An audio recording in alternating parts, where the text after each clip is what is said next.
Okay, how about now?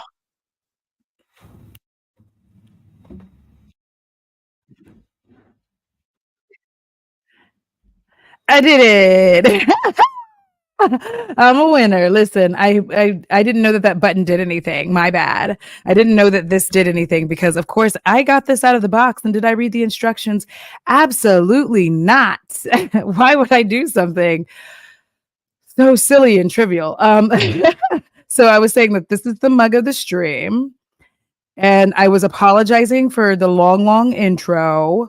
So somebody, in the comments, put when the stream starts because my mother calls me. She has a knack for the second that I go live. My mother understands to immediately call me and then be like, "Are you hungry?"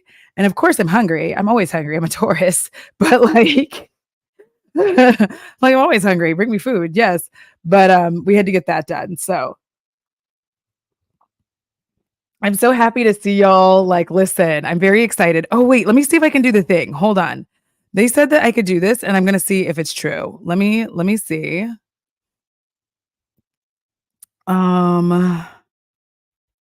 doesn't show that I can do that yet. Let me see.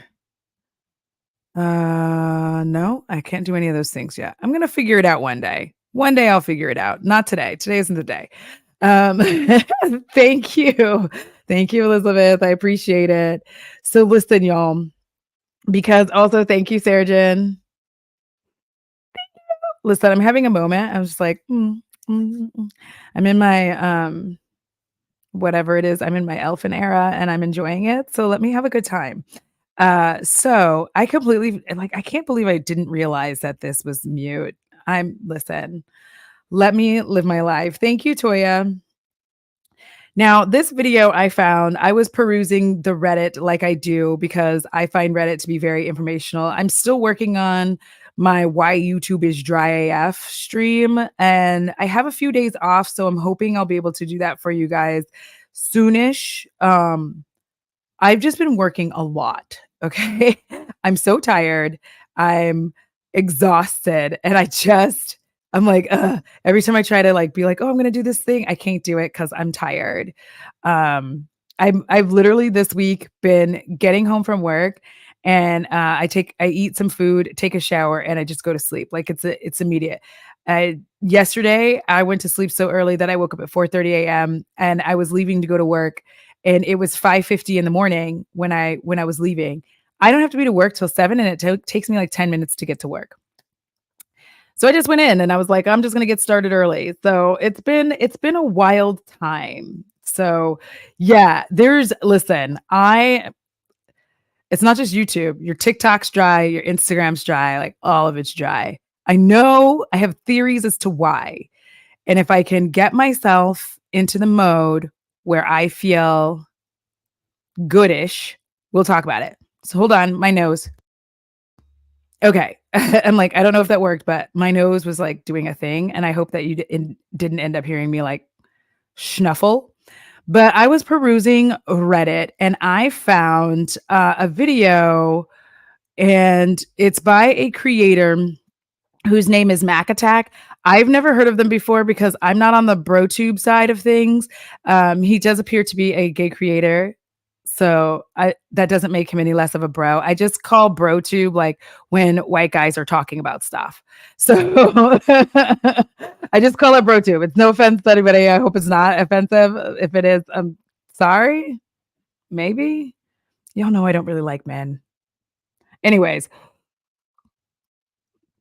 and I haven't watched it yet, but I thought I would share it with y'all. My bias here, it's going to be about YouTube sponsorships. Here's my bias. One, I kind of really hate most YouTube sponsorships because I don't feel like YouTubers are getting the sponsorships that they deserve. Like, I like my Topo Chicos, right? I would do a sponsorship by Topo Chico because this is real. Like, this is a real thing. So, like, I wouldn't mind repping that. But I feel like a lot of the YouTube sponsorships are like fake. And I don't know how else to explain it other than that. It's like fake shit that nobody in the real world buys. I don't know how else to explain it. So I thought I'd listen to Mac Attack. The video is linked in the description box and see what they have to say about this whole thing. Now, we will see if my presenting skills have managed to get better or worse. They could probably be worse. And it is what it is. I just want you to live your life. Hey, Trax. Thank you. Thank you for chilling. All right. So let me make this big. Okay. Are we doing it? I'm looking. I'm seeing that things are happening. And then let me also change this layout just a smidge. Is that? Oh, no, I don't like that at all. Don't like that at all. Like this thing. Oh, don't like that. Don't like that. What? Can we be friends? Good. Are we good? I wish I could make this like bigger than it is. I have so many problems with trying to make all of this work the exact way. Oh,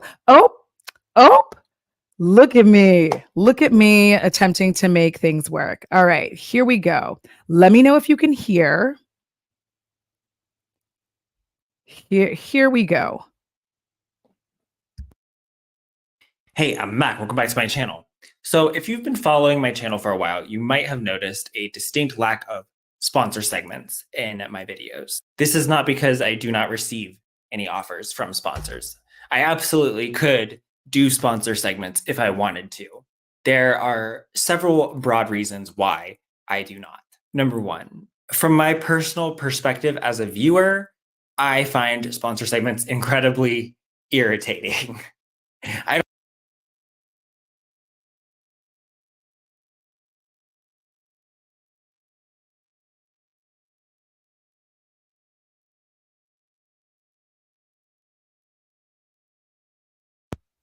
Wait, can you hear me now?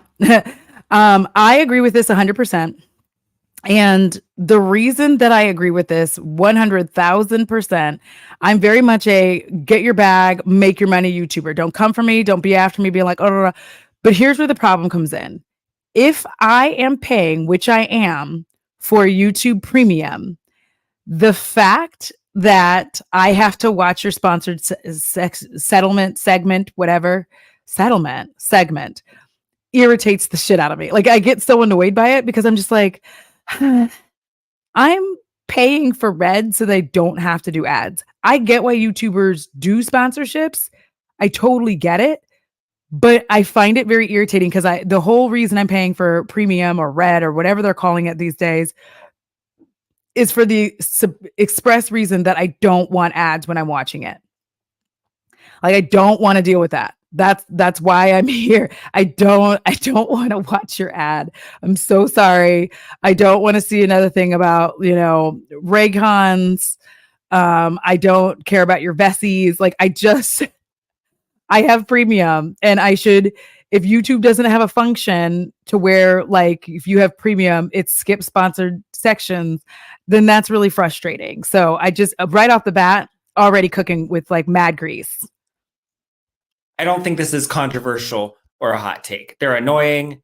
They're so awkward. They break the flow of the video, no matter how smooth the adoring, inexplicably upvoted top comment gushes the transition was. And they always seem to grow longer and longer over time. And that's just my personal. I am screaming because there's already like those comments always crack me up like, ooh, that was a smooth transition. And it is like, I love the artistry of like moving into your sponsored segment, but really I'm just like, I pay for premium. You're breaking up the video and like I have to deal with this weird sponsored section. I don't do them because nobody asks. So there's that. Virtually everybody who wants them, they want them for free. And I'm like, nah, babes. Not on my watch. But like, also, even if they did ask, I said I don't like most of the YouTube sponsorships. So I already like him. So yes, Heather. Same. I already pay. I don't want to hear you shill about BetterHelp or whatever it's called. 100%. Maisha, same. I already pay. I don't want to hear you shill about BetterHelp. Help. Oh wait, where did it go? I'm like, it was just right there.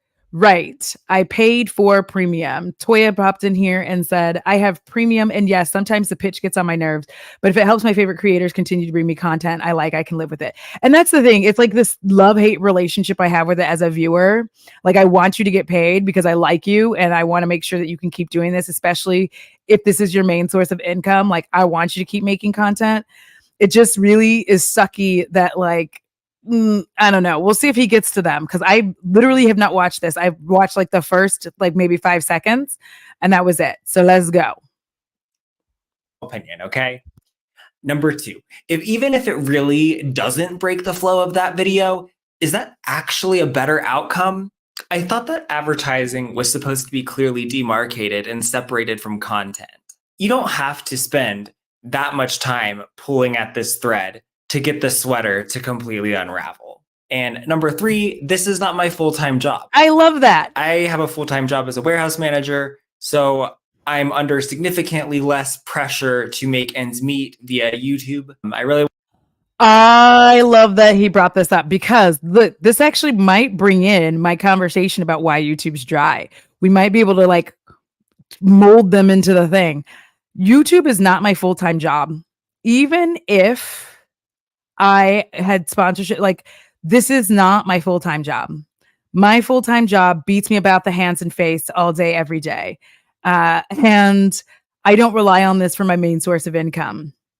What I do rely on the YouTube money and my Twitch money and my Patreon, all of that. I rely on it to help me get equipment. I rely on it to help me like have different programs to edit and all this kind of stuff. But YouTube is not my main source of income. So I'm uninterested in doing most of these sponsorships. And I know that might make me like a snob or whatever. And like I said before, it's like, oh, I don't even get offered them. I do on Twitch. Like there's a program that basically allows you to do a sponsorship. I've done it maybe twice. I don't like doing it.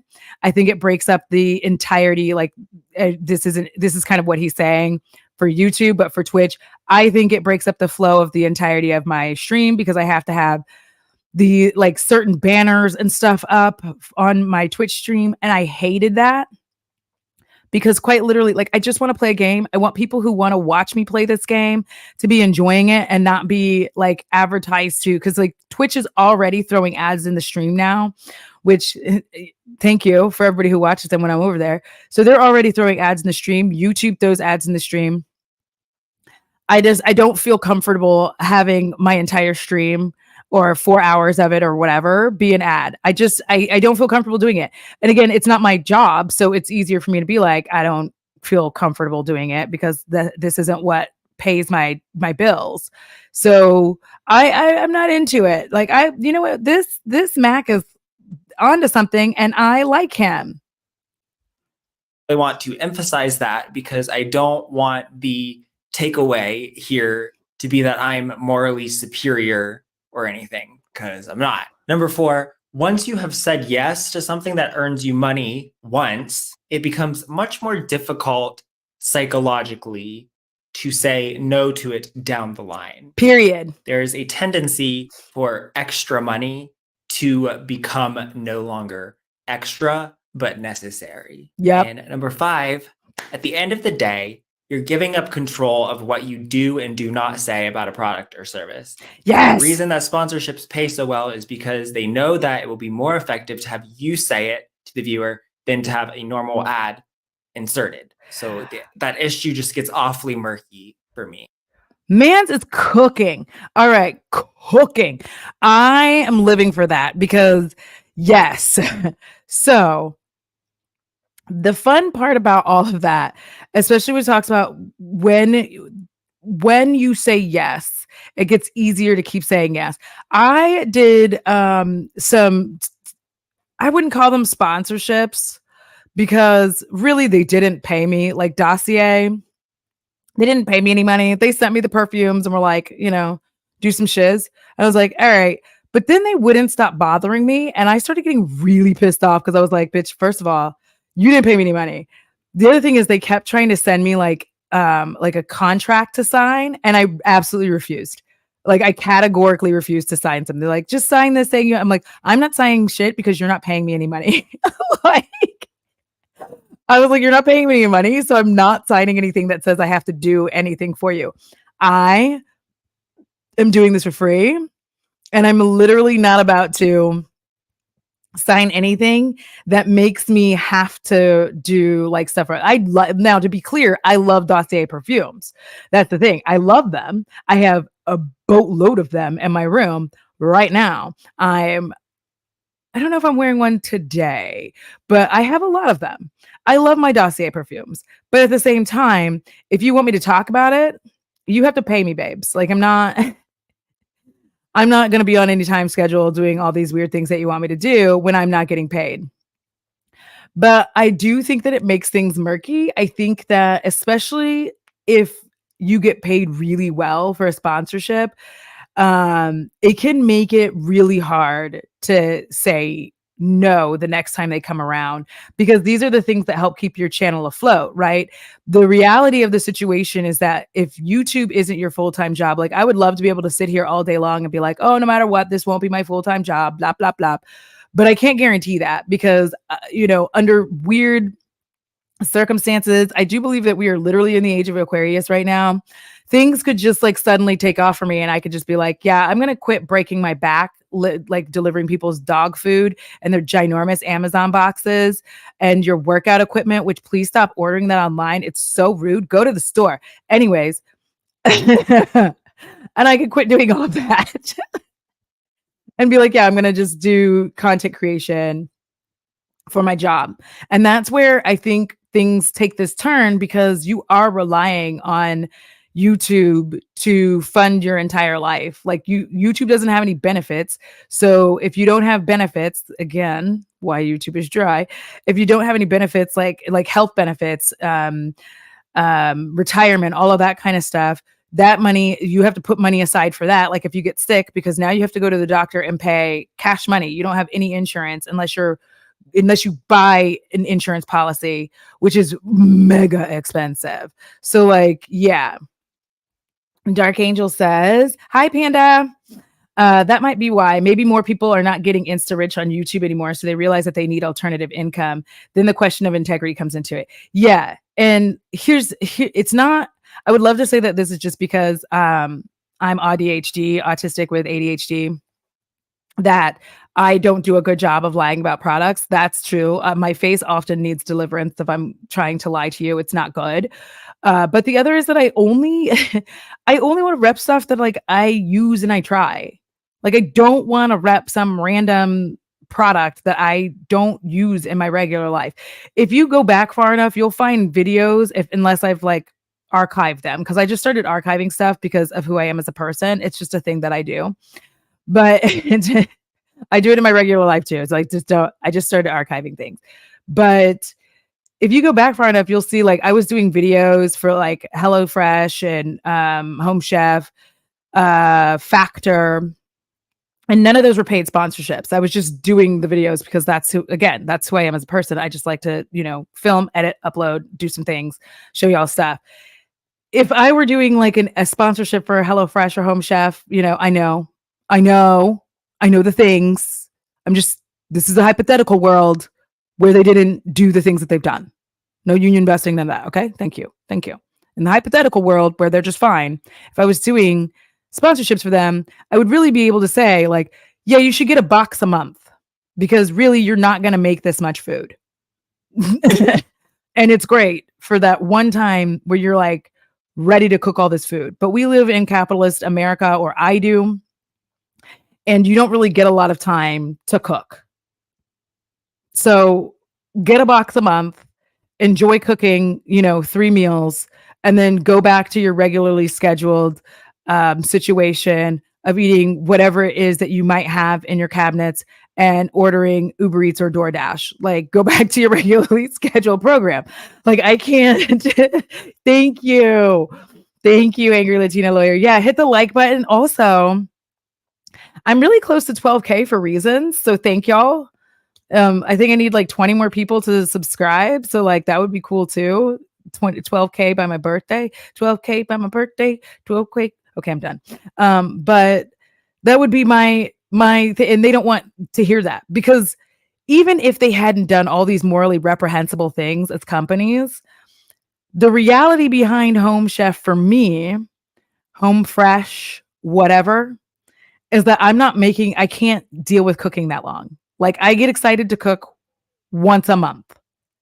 Like, if anybody else can relate to that, throw your hands up in the chat. I get excited to cook like once a month. After that, I'm like, yeah, anyway, let me just go back to like eating popcorn for dinner and hoping that tides me over. And then acting surprised 3 days later when I have a headache because I haven't really eaten any like substantial food because I've just been snacking for literal days on end. And then I go get a giant meal and shovel all of the food into my face.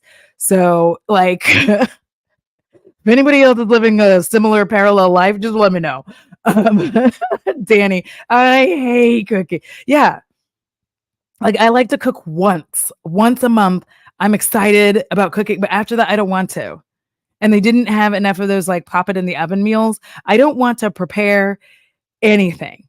Like, I literally want to just open it up and like maybe put it in the oven. Perhaps we'll see. But I just want it to be done within 30 minutes, and I didn't have to do any work to make that happen.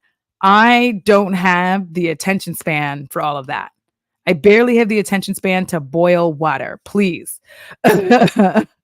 Girl dinner. All right.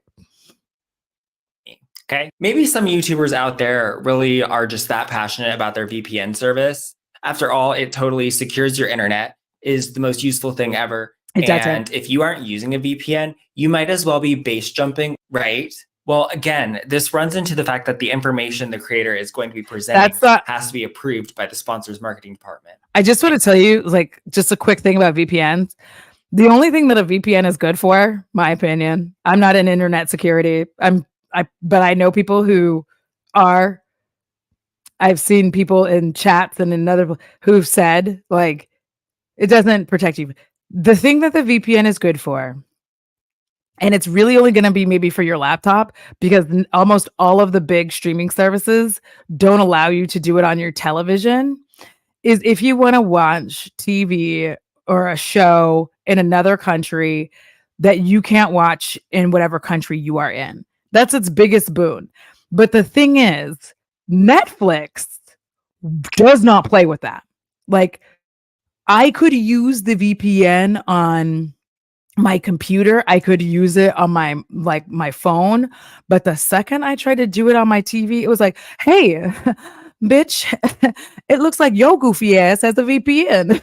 You're going to need to turn that off, ho, if you want to watch our shit. And I learned my lesson. So like because streaming services have evolved to where like you literally get a TV that's all set up with streaming services now. It used to be like you had to plug in that little Amazon Fire Stick and all of these things. Now the TVs are just coming, like, here are all the streaming services. So they wouldn't let you use it for that. And I'm not going to sit here and do it in here. So like, ooh, I'm really weird about my PB&J, Margot. Like I'm really weird about it. Like I don't like sandwiches. I sensorially and flavorfully, I don't like most sandwiches. Um I don't like how each bite does not have the exact same proportions of things in it. This is this is where my autism becomes very apparent to a lot of people. I don't like that if I take a bite of the sandwich, it does not have the exact amount in each bite, right? Like if you get you take a bite, how come I don't have the exact same amount of turkey, the exact same amount of cheese, the exact same amount of onions? Like I can't deal with that. It makes me, I'm like, oh, this one's just bread. This is terrible. Why am I living my life like this? I cannot deal with that. I also don't like condiments. I don't like to dip. I don't like dipping my food into things. Like I eat my fries raw, not like raw, but I don't dip them in ketchup. I don't dip them in ranch. I don't dip them in barbecue sauce. I just eat the fries. Why? But also, I just don't want to take all this time and energy. Like, I don't know how y'all are doing that. You're living your weird lives out there, just not immediately shoveling the food into your face. How is that? How are you guys doing that? How are you not burning your mouth immediately with your hot food? I just want to know. But yeah, see, edamame, I can't do that. But that sounds good, Ava. I can't do it. I've always wanted to attempt edamame, but I don't like things that pop either. So I don't like peas. And there are certain corn I don't like. I I can't.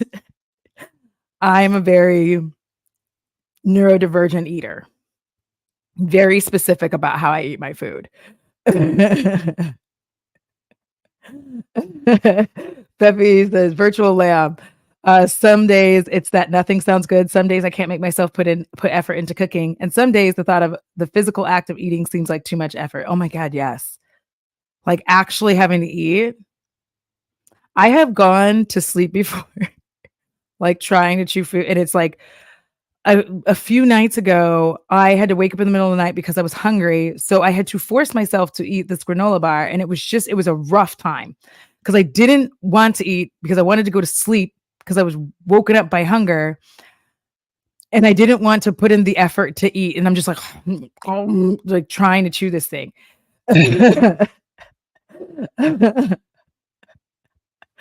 How am I still alive? Listen, by sheer will and spite.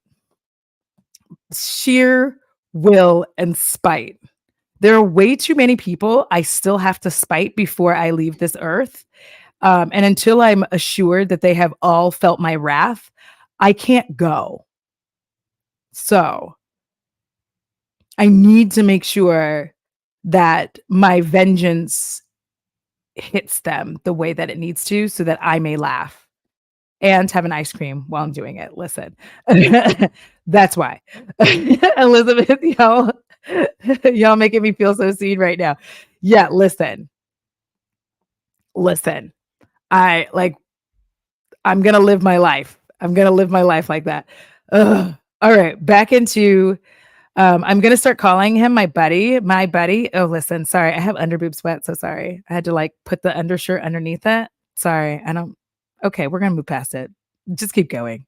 And since marketing is a euphemism for lying that we've collectively decided is okay to do, the claims the creator makes in that segment are, and this just might shock you, likely to be exaggerated, deceptive, or outright false, either due to a lack of knowledge about the product they're selling or due to their commitment to being truthful with their viewers, being negotiable if enough money is offered to them. 100%. Forgive my skepticism, but I have yet to hear a YouTuber hawking some VPN service accurately describe the very limited situations under which a VPN service will actually have security benefits. I just said because that. the vast majority of the time, a VPN does not improve the security of your internet connection. It does not. The situations where a VPN improves security are when the ISP that you are connecting to is less trustworthy than your VPN provider, such as when you're connected to a public Wi-Fi network. 100%. VPNs work by creating an encrypted tunnel between your computer and the VPN server, meaning that instead of seeing everything you are doing and everything you're looking at, your ISP just sees that you're using a VPN. Notice how none of this prevents you from being phished or otherwise hacked. Using a VPN also does not in and of itself protect your privacy. It does not. Browser fingerprinting and tracking cookies are largely unhindered by VPN usage, even if your IP address is hidden. Okay, first of all, Mac, you are the business. I need to start watching your channel more. I did not know that you existed. Listen, everybody knows that I don't like men, and it's very important that I don't ruin my feed with men. But I love him. Like, I am living high work in progress. Welcome. Yes, I'm in my like elf era right now. Listen, I don't know if I'm ever going to let it go, but I probably will, because like this is my current special interest, and then I'll find another one, and then I'll just be like living my life. But I love that he's like going into depth details. I'm losing words again, but I love that he's really talking about it, because the way that my goofy ass way back in the day bought into that VPN, that's how I ended up finding out like y'all lying. Y'all out here not telling the truth about a VPN. Because as soon as I started realizing that, once the streaming service, like again, it'll let you do it a lot of times on your laptop. It'll let you do it a lot of times on mobile service, because a lot of times you are not going through your regular Wi-Fi service. Like a lot, if you're out and about in the public or whatnot on your phone watching a movie, you're not using your Wi-Fi. So it's going to let you do that because it doesn't exactly know where you are. But when you are using your home Wi-Fi, that thing is like, girl, get out of here. You cannot use that. We set this up this way for a reason. So you can't just decide that you want to watch this show in this other country just because you want to. We're not dealing with that. And you're like, oh, okay. So like, every time I hear people talk about like all of the VPNs, I just scream, because I fell for that shit, hook, line, and sinker, because I am gullible sometimes, and I fell for it. And I was over there. Like I feel like it was like $100 something for the year, some shit like that. And then I was inadvertently paying for it for like multiple years, up until like, I think I switched phones or my card died.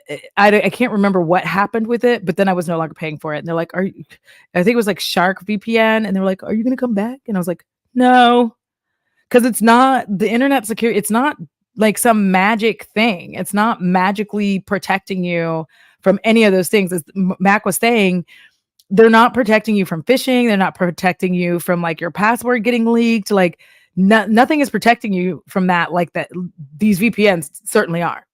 The main thing that they can do is allow you to watch shit in another country on Netflix. Like that is the main thing. Beppy over here, man hater for sure. I need like 50 more videos to trust him, but he is making points. Listen, I need to like be like, hey, do you want to? I need to see here. I see a cooking show with Audra in our future. Listen, I like to cook every so often, and it's just like how to cook for an ADHD person. Like boil water, pour the boiled water over your noodles and the sauce packets and whatnot. Put foil on top. Live your best life. Also, another good ADHD hack if you enjoy showers. Wash your foundation brushes and your face brushes while you're in the shower. Not all of them, just wash one at a time. It's so easy. I thought I'd tell you that. I've recently started doing that. I'm like, bitch, why haven't I been doing this my entire life? I was upset. I was like, this is so much easier.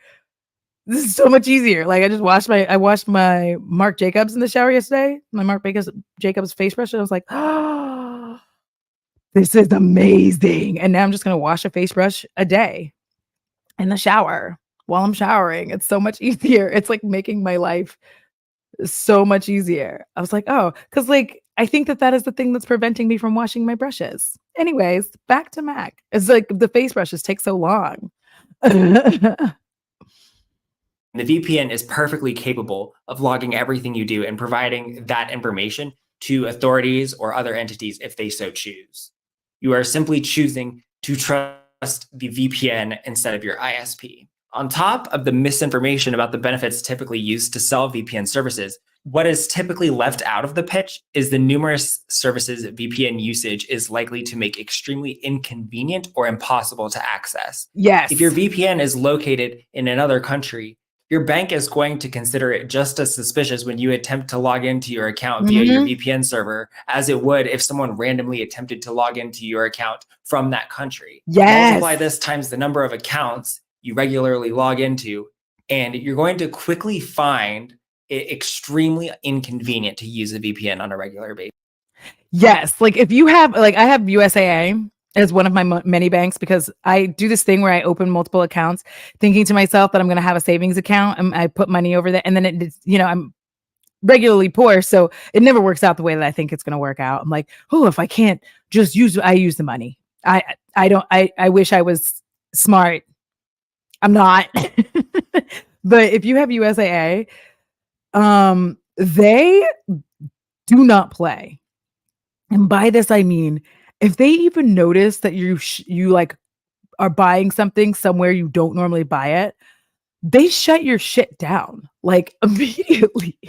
You're just minding your business. You go and you're like, oh, let me get some gas. And it's like, meh, sorry. You're like, what the hell's going on? Check your account. You're like, I have enough money for gas. What's happening?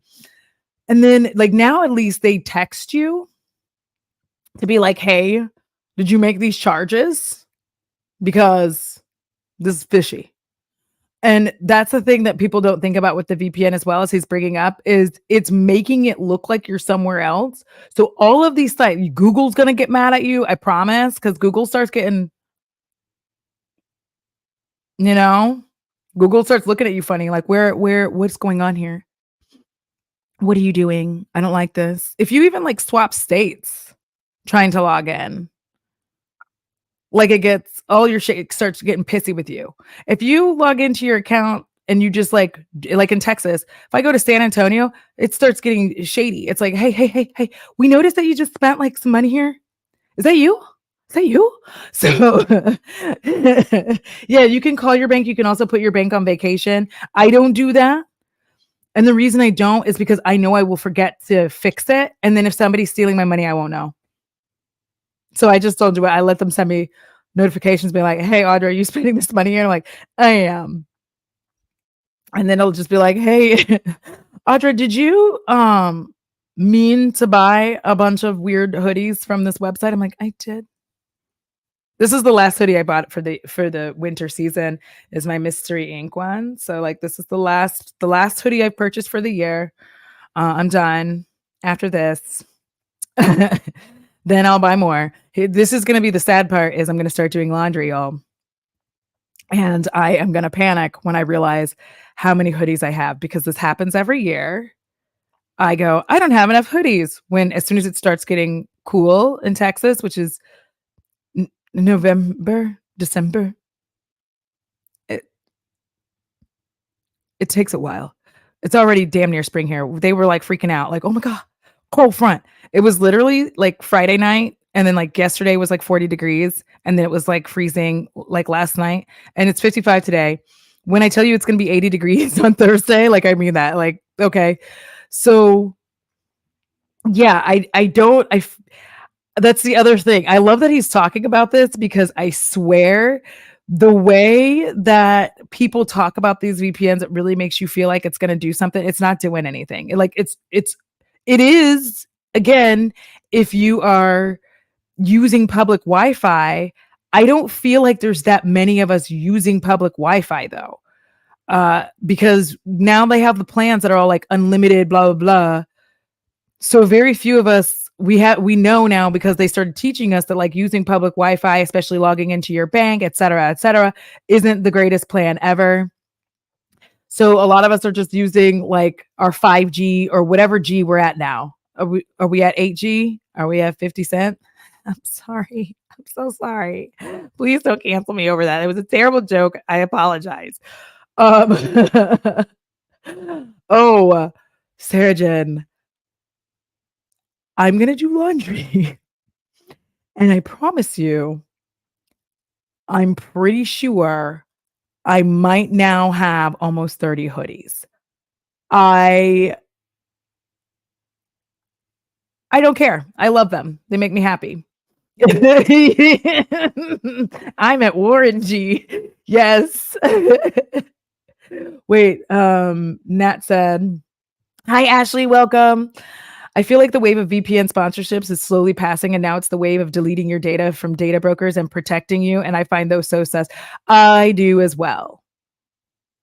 Because here's the thing, those people are never it's the same as like zombie credit. I don't know if y'all know what zombie credit is. It's an old term, and I don't know what term the youngins are using these days. But basically the way that zombie credit works is, in the US, after 7 years, it falls off of your credit report, right?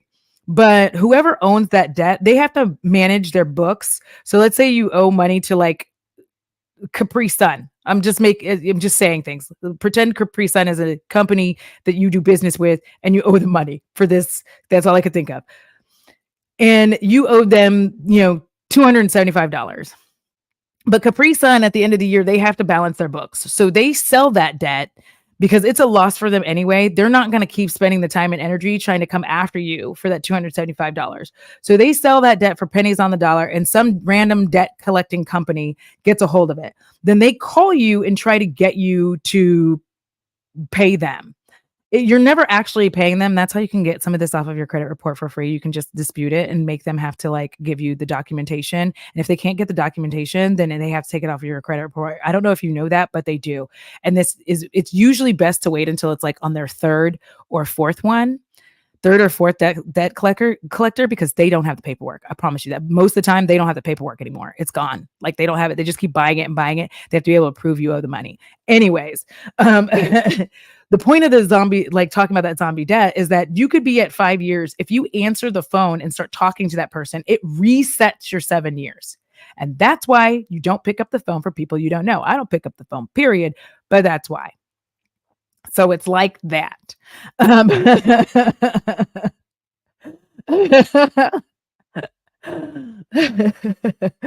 mean, if you really like the juicy juice, you might do business with Capri Sun. Yeah, the credit card creators suggest make me concerned. Yes. The credit cards that creators suggest makes me concerned. Yeah. Don't. Feffy says the only VPN sponsorships that are like, yeah, I use it for Netflix. Stop lying about my security. And that's the thing, it's not keeping you secure. Like I don't feel like it's doing anything for you. I tried to make myself use DuckDuckGo instead of Google searches, but I'm too spoiled by the Google results, and now I only use DuckDuck. Babes, I tried to use Bing. And if you ever want to be more depressed in your life, try to use Bing search. It makes you want to scratch your left ass cheek repeatedly and then like slap your own face because it's so irritating. It doesn't come up with it. You're like Google, you'll be like YouTube. It's like youtube.com. Okay. Just takes you right there. Bing, you're like YouTube. It pulls up all of these pages and it's like, did you want to go to YouTube? You're like, yes. Why didn't you just take me there? Why am I on a search page? What are you talking about? Ugh. Sorry. All right. Back in. Basis. The two most important things that you can do to protect your online security are to enable two-factor authentication for all your accounts that offer it. And this should be with a physical security key like this one, or an authentication app, not SMS if at all possible, because SMS is not secure. And to get and use a password manager so that you are not reusing passwords or scribbling them all over the place or constantly forgetting them. Yes. And because I'm not sponsored by Dashlane, I'm going to inform you that Bitwarden is incredible. It has a free plan. The only features that the free plan does not offer are a authentication code generator and the ability to attach files to your password records. Yes. It works on iOS, Android, Mac OS. If you do YouTube, I don't care how small your channel is. I need y'all to enable your two-factor authentication. Please do that. It doesn't matter if you have 2 subscribers or if you have 20,000. Please make sure you do your two-factor authentication. Like, that is the number one reason why people's accounts are getting hacked and just stolen from them. And then they have to work really hard with YouTube to get it back. If you do not have your two-factor authentication on, please turn it on. Because like nobody can steal your Google stuff, blah, blah, blah. But the other is that you would be surprised why somebody was like, you sit there going like, oh, I only have like 17 subscribers. Why would anybody? Because you have 17 subscribers. You already have more than what they have, and they can just like steal yours from you. Some of them do it to like, what is that? Ransom. There we go. Very rare, but people will try to ransom your page back to you.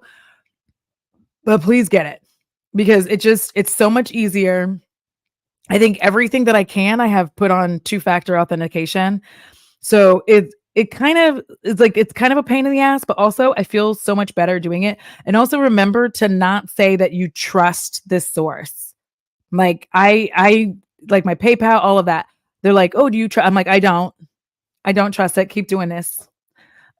Keep doing it. Thank you. I always tell it I don't trust it so that it'll just keep doing the entirety of the thing and make me put in the password and all that stuff. Also, Password Manager is my best friend because my old password used to get leaked all the time. And since I've switched to a password authenticator and like all this, it fixes, gives me passwords, and I'm like, cool. And it saves them for me. I'm like, awesome. And I don't have to keep coming up with like the same password. But when you do have to type it in, it does suck because it has so many characters. It's like 36 letters long. It's got weird characters. There's a Z somewhere. It's a little rough. But yes, I agree 100% with what he's saying. OS, Windows, and it has extensions for Safari, Hi, Monica. Firefox, and even Chrome for the people that, much to my complete and utter bewilderment, continue to use Chrome. I love Chrome. Now you have no excuse to not use a password manager, and therefore no excuse to reuse passwords. You're correct. Those 2 tasks we just accomplished will do far, far more for your security than anything else. In terms of privacy, I can't really help you much here, other than if you're one of the Chrome users that I just referred to. Let me live my life, Mac. Let me listen. Really, Mac. The only true use case for a VPN is circumventing geographic content restrictions. And even then, unless it's a live sports broadcast you're trying to access, you're probably better off getting a seed box and access to a private BitTorrent tracker. You just lost me. I will not tell you where to find those or how to sign up for them. Maybe some of these YouTubers have truly managed to outsmart Big Grocery to find an economical way to make home-cooked meals without the incredibly challenging task of like shopping for groceries to make a recipe. I mean, look at this home-cooked recipe that I could be making from HelloFresh, using this recipe that is literally publicly available on their website without an account that you can print out. Okay, I would have to find some way to source a clove of garlic, a lemon, 6 ounces of penne pasta, 4 ounces of cream sauce base, a zucchini, 1/4 ounce of parsley, 3 tablespoons of Parmesan cheese. Okay, first of all, the sarcasm here is immaculate. And I can read all of that as sarcasm, and it's giving me life. Thank you, Sarah-Jen. Listen, you can pry Chrome from my cold, dead hands. I am so sorry. I don't like Firefox. I tried it. I don't like it. Like, I know that Chrome isn't great because I know that I can't access like government shit because I work for the post office. I know there's like government websites I can't really access well through Chrome. I know that. I don't care. Okay. Chrome knows me. It knows who I am and it knows what I want. Okay. Like when I type in reverse harem fan, it's already ready already. It knows what I want. It's my private dancer. I love it. Listen. Hi, Selena. But I am living for the sarcasm that he is hitting here on like the Hello Fresh and Hello Chef and Home Chef, all of them. I can't, because they're all the same thing to me. Because I feel like they're all owned by the same company, but they're just not telling us that. It's like the illusion of choice, like me and Imperfectly M were talking about yesterday. Yeah. Yeah. Yes. You can just print the recipe. And here's the thing. The other thing, like if I were to be a person, because the thing is, Chrome data collects like you wouldn't believe. That's why we love Chrome. That's why we were addicted. That's why Chrome is our crack. You know what I mean? Chrome is our, methamphetamines. I don't know, but Chrome, that's why we love it, because it's collecting so much data. It knows you so well. There's like literally like, because if you notice, if you're on Chrome, let's say you're on Chrome, you go to Shein.com for whatever reason, and you look at like a dress and you're like, this dress is cute. Then you go to IG on your phone and that dress is like right there. And you're like, bitch, I don't care. I don't care. Because I might buy the dress. Okay. Leave me alone. But I'm like, I just might. They might be right about what it is that I want. Let me live. All right. Cheese and 10 ounces of chicken breast. Guys, that is literally impossible and hopelessly complicated. Where am I going to find all of those items? Like a food store?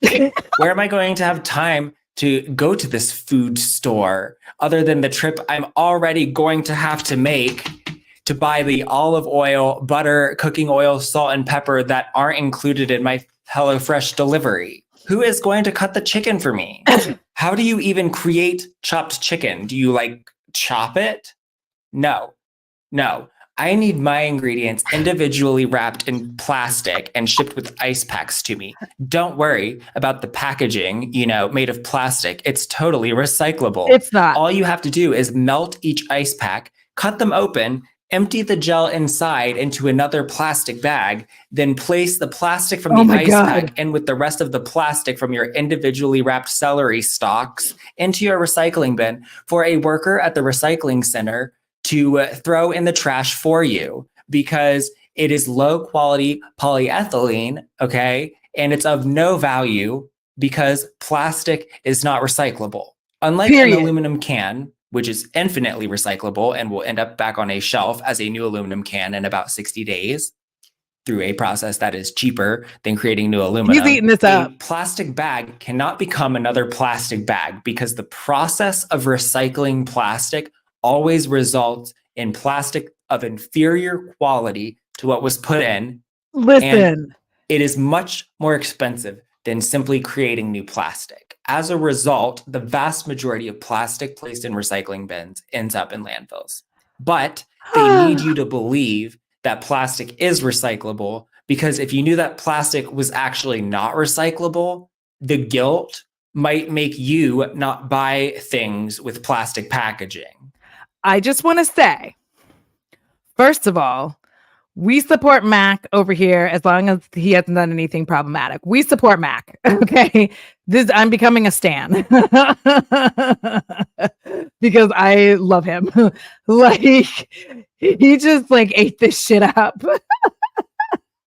I was like, oh, okay.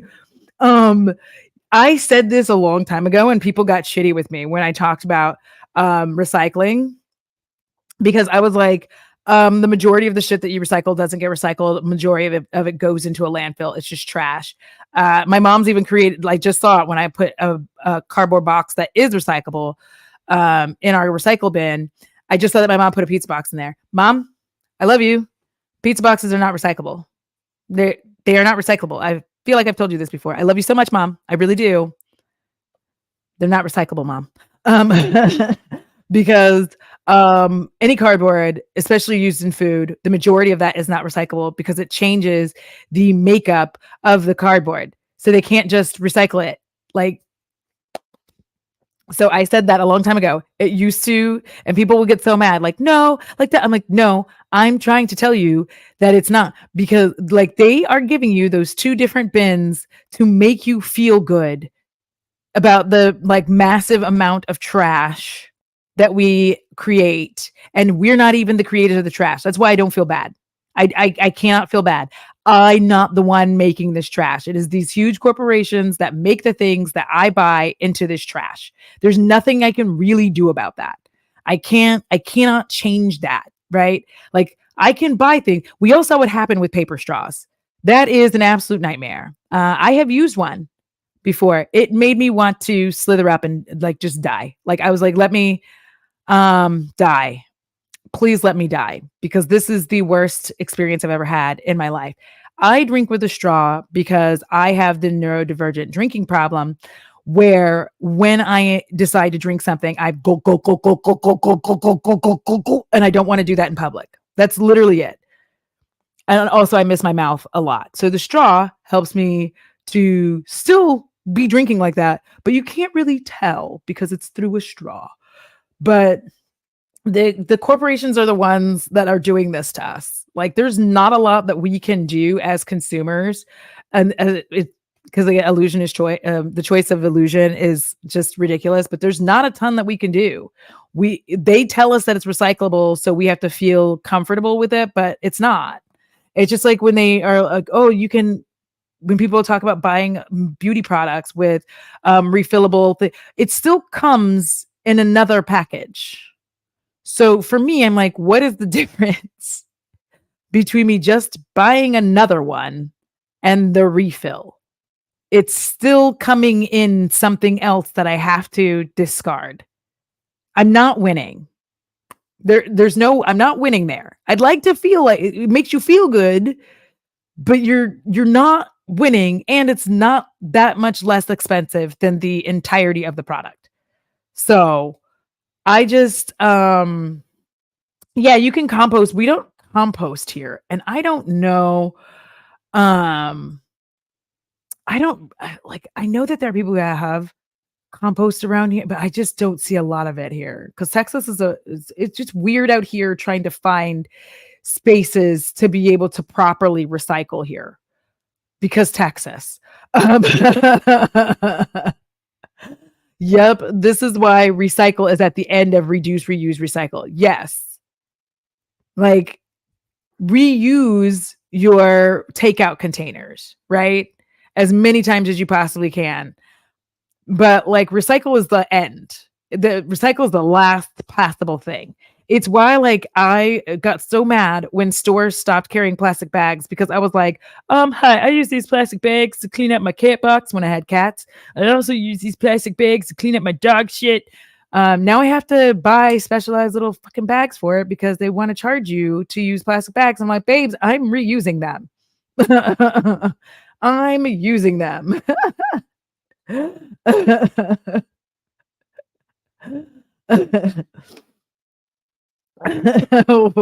Peppy said, I permanently carry a plastic or metal straw because I don't care if paper straws biodegrade. Why is that shit biodegrading in my drink? Period. That's how I felt. It was like when you get a paper straw, you're literally like, that's the maneuver that we have. So yeah, that's why I don't get mad about it. It's the same way I am about buying makeup and, trying to pass it on or whatever, because there is a level where people just like, oh, well, you just donated to a women's shelter, babes. That's not how it works. Maybe that's how it worked in 2006. It is now 2024. That's not how it works. Women's shelters are vastly uninterested in makeup. Okay. That's not what they're going for. And I'm not selling it on Mercari or any of those Poshmark. I don't have time for that. I'm very sorry if it upsets you, but I can pass on loads of my stuff to somebody else who's then forced to wade through it, decide what they want to keep. Then they try to pass it on to somebody else. And it becomes, it's like until somebody stops it and finally says, I'm throwing this shit away. Throw things away. Don't feel bad about it. Bo, my God. I love you so much, son, but the licking. All right.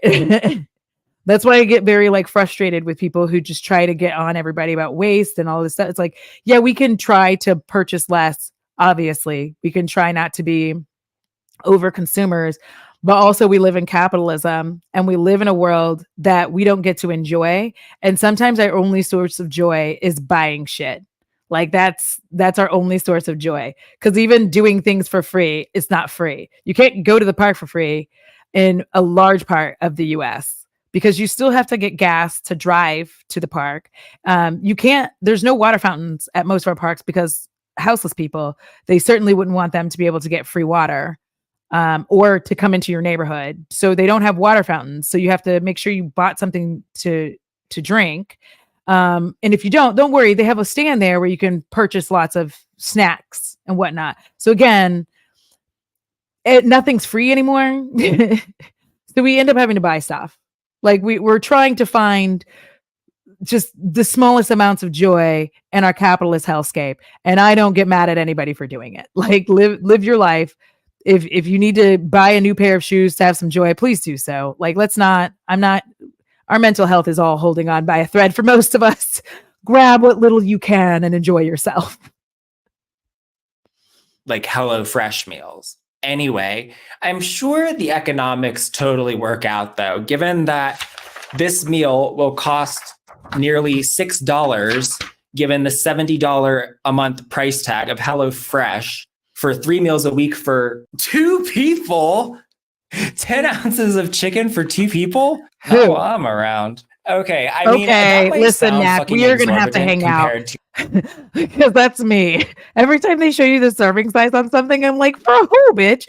But here's the good part about the only good thing for me. There's 2 good things about these meal prep services. One, if you want to cook once a month, these are good because it has the exact amount of everything. 2, if you want to try something outside of your wheelhouse, like food from another country, like India, this is also a good space because spices are hella expensive. And if you end up not liking it, you don't want to have a bunch of a spice that you're never going to use again, right? Like if you don't use cumin ever, you don't want to go purchase cumin. It's so expensive. Like, and I know I say that as a person who, when I do want to cook, it's almost never like a regular American dish. And so I have to buy all these spices. Lord, I spent almost $60 once just on spices. And that was when I was married to a horrible human being. But like, that was when I was married. And that was like a lot to do. It's a lot of effort that you put in. But like, that's where it's good. But I personally use them like as a single person to have dinner and lunch. Like that was all of it was for me. Sometimes I ate the whole thing, but it's fine. It's fine. To how many meals you could make with that grocery budget. But it turns out that it's very expensive to ship pre-portioned climate bombs of ingredients around, even with the savings achieved by using intimidation and aggressive threat tactics to prevent your warehouse staff from unionizing and thereby demanding a living wage and decent working conditions. I mean, union busting firms don't grow on trees, you know. So I that's what love you're supporting with HelloFresh. The point is, in order for me to accept and satisfy the requirements of a sponsorship deal from something like Surfshark or HelloFresh, I would need to somehow either avoid doing an amount of research that would turn up those very important details, or pretend that I was unaware of them. And the concept of having a financial incentive motivating me to avoid researching a topic or to lie by omission is a level of ickiness that I cannot bring myself to be comfortable with.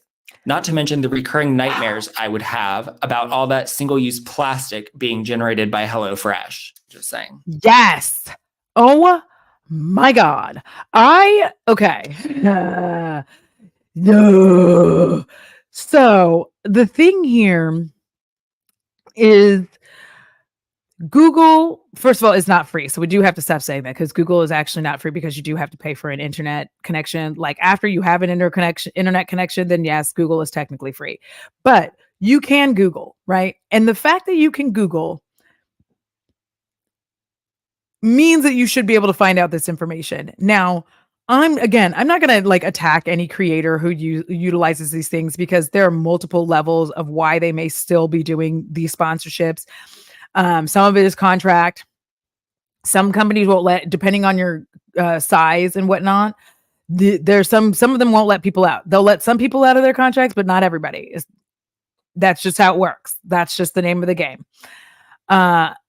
So my issue with it is that when I used it, you get in every single one of those, you get like these freezy packs. And it's like anywhere between, 4 and like 6 of them, these little freezy packs that keep it cold while it's sitting at your door, waiting for you to get home.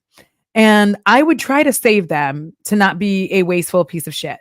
I would try to save them and use them for like other purposes. Like one place that they came in clutch was when it's summertime here in Texas. I can reuse those and put them in my cooler so that I can, have cold drinks all summer while I'm out there in the sweltering heat. But you can quickly accumulate too many of them. And like, what am I supposed to do with them then? Because eventually I will have a freezer full of those. So I have to get rid of them. Like I don't have a choice. Like I'm going to have to get rid of them at some point. Like I cannot keep all of them. You can try to give them away to other people, which is a weird thing. Like, hey, do you need a freezy pack or 17?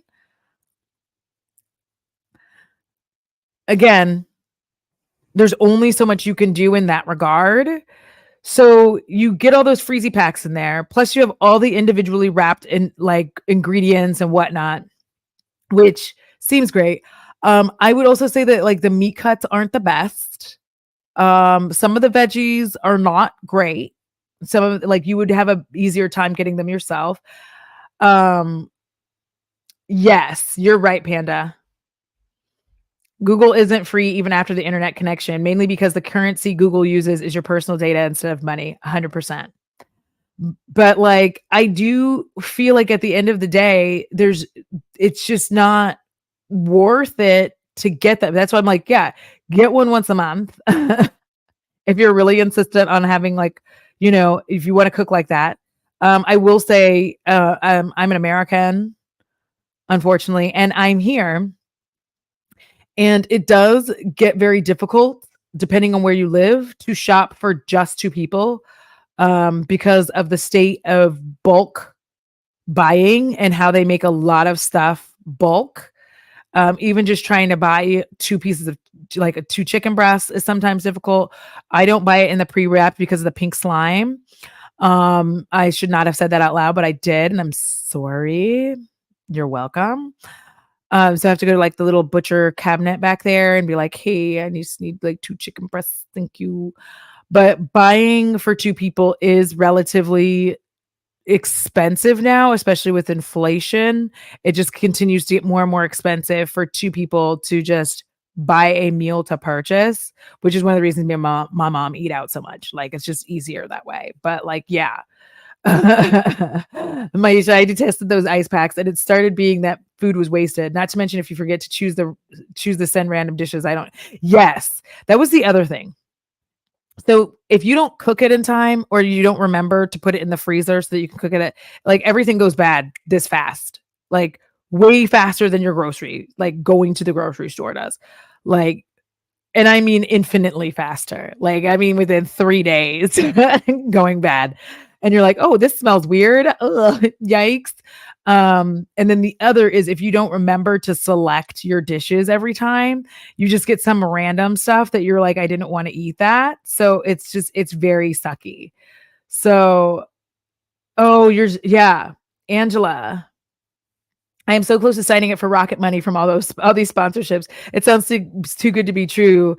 Just like VPN, it probably is. Listen, we're going to find out. We need to start doing some research on these because I don't think Rocket Money it sounds good, but I don't think it's good. Because you can quite literally just look at your banking statements and start from there. And like your bank is even starting to break stuff up for you. Listen.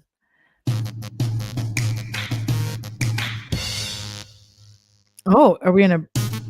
What is this? What are we doing?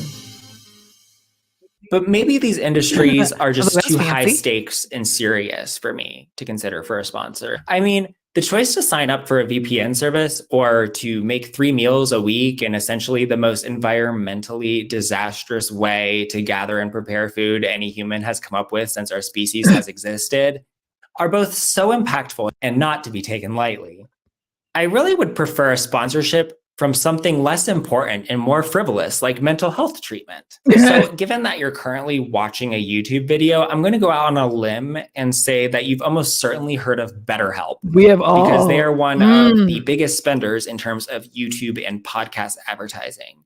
But in case you haven't, let's catch you up to speed. BetterHelp was founded in 2013 by a couple of tech bros with zero healthcare credentials because apparently no industry exists that cannot be massively improved by tech getting involved in creating a platform that connects users with service providers, but takes a big fat cut of the payment to that service provider and none of the accountability or responsibility for the outcomes or for the working conditions of those providers because, oops, they're not our employees. They're an independent contractor.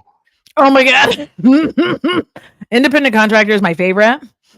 Because YouTubers are also independent contractors. So there's that. Yeah,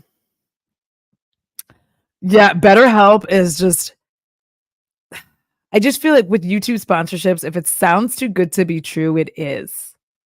It literally is. Like, oh, I use Rocket Money and it helps me to, disengage myself.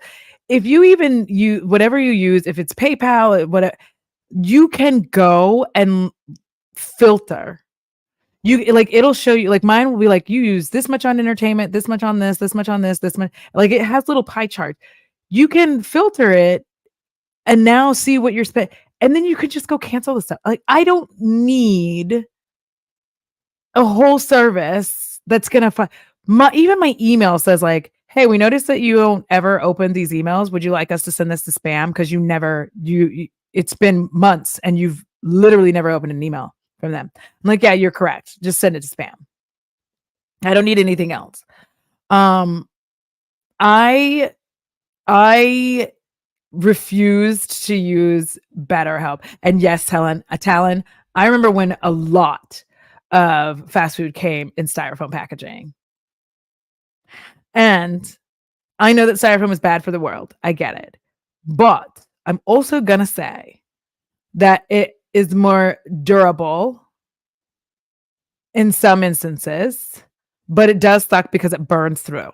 And I'm glad that they switched to the plastic ones that you can reuse. Because like they make things so hot and like you get the styrofoam, you're like, oh my God, it's like all warped. You're like, maybe you should have waited a second before you put this hot ass food in the styrofoam container. Now I'm a little bit concerned about what's going on with the inside of my body. However, I can't have children, so that is a bonus. I swear that it's from Cup of Noodles. It's from all the years of microwaving my cup of noodle in that styrofoam cup that I wasn't supposed to be microwaving. Thanks. I'm so appreciative of that because Lord knows I would not be a good parent. No. I tried to sign up for BetterHelp and they told me my issues were too severe for their services. I really feel, yeah. I wonder if you're in a part of Texas with our Here's Everything Better store. What are your thoughts on the meal simples they have? Listen, Texas is really, it's a very interesting place to live. I think that people will be like, oh, Texas is a shithole. And it's like, it's not.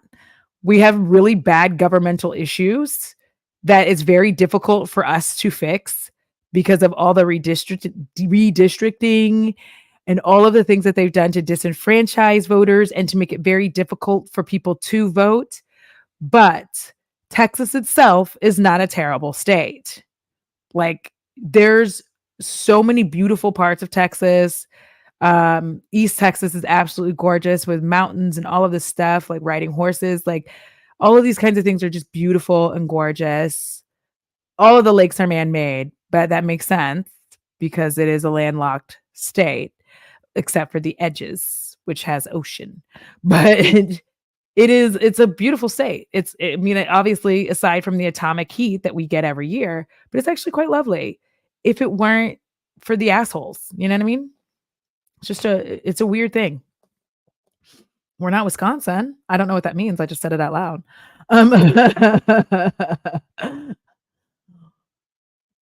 Yeah. See, me too. Hi, Kiara. Welcome in. At this point, everything is going to kill us. So I just live my life. I do too. Just live my life. Hey, oh, I just do it. Like, here's the thing. Most of the people are good people too. It's literally, if the government would let go, if we could get rid of Abbott and his cronies, which is very hard for us to do because again, they have quite literally worked very hard, sorry, to make it very difficult for us to get what we need. So, and a lot of our windy problems is because of how we build here, because we just raise everything to the ground.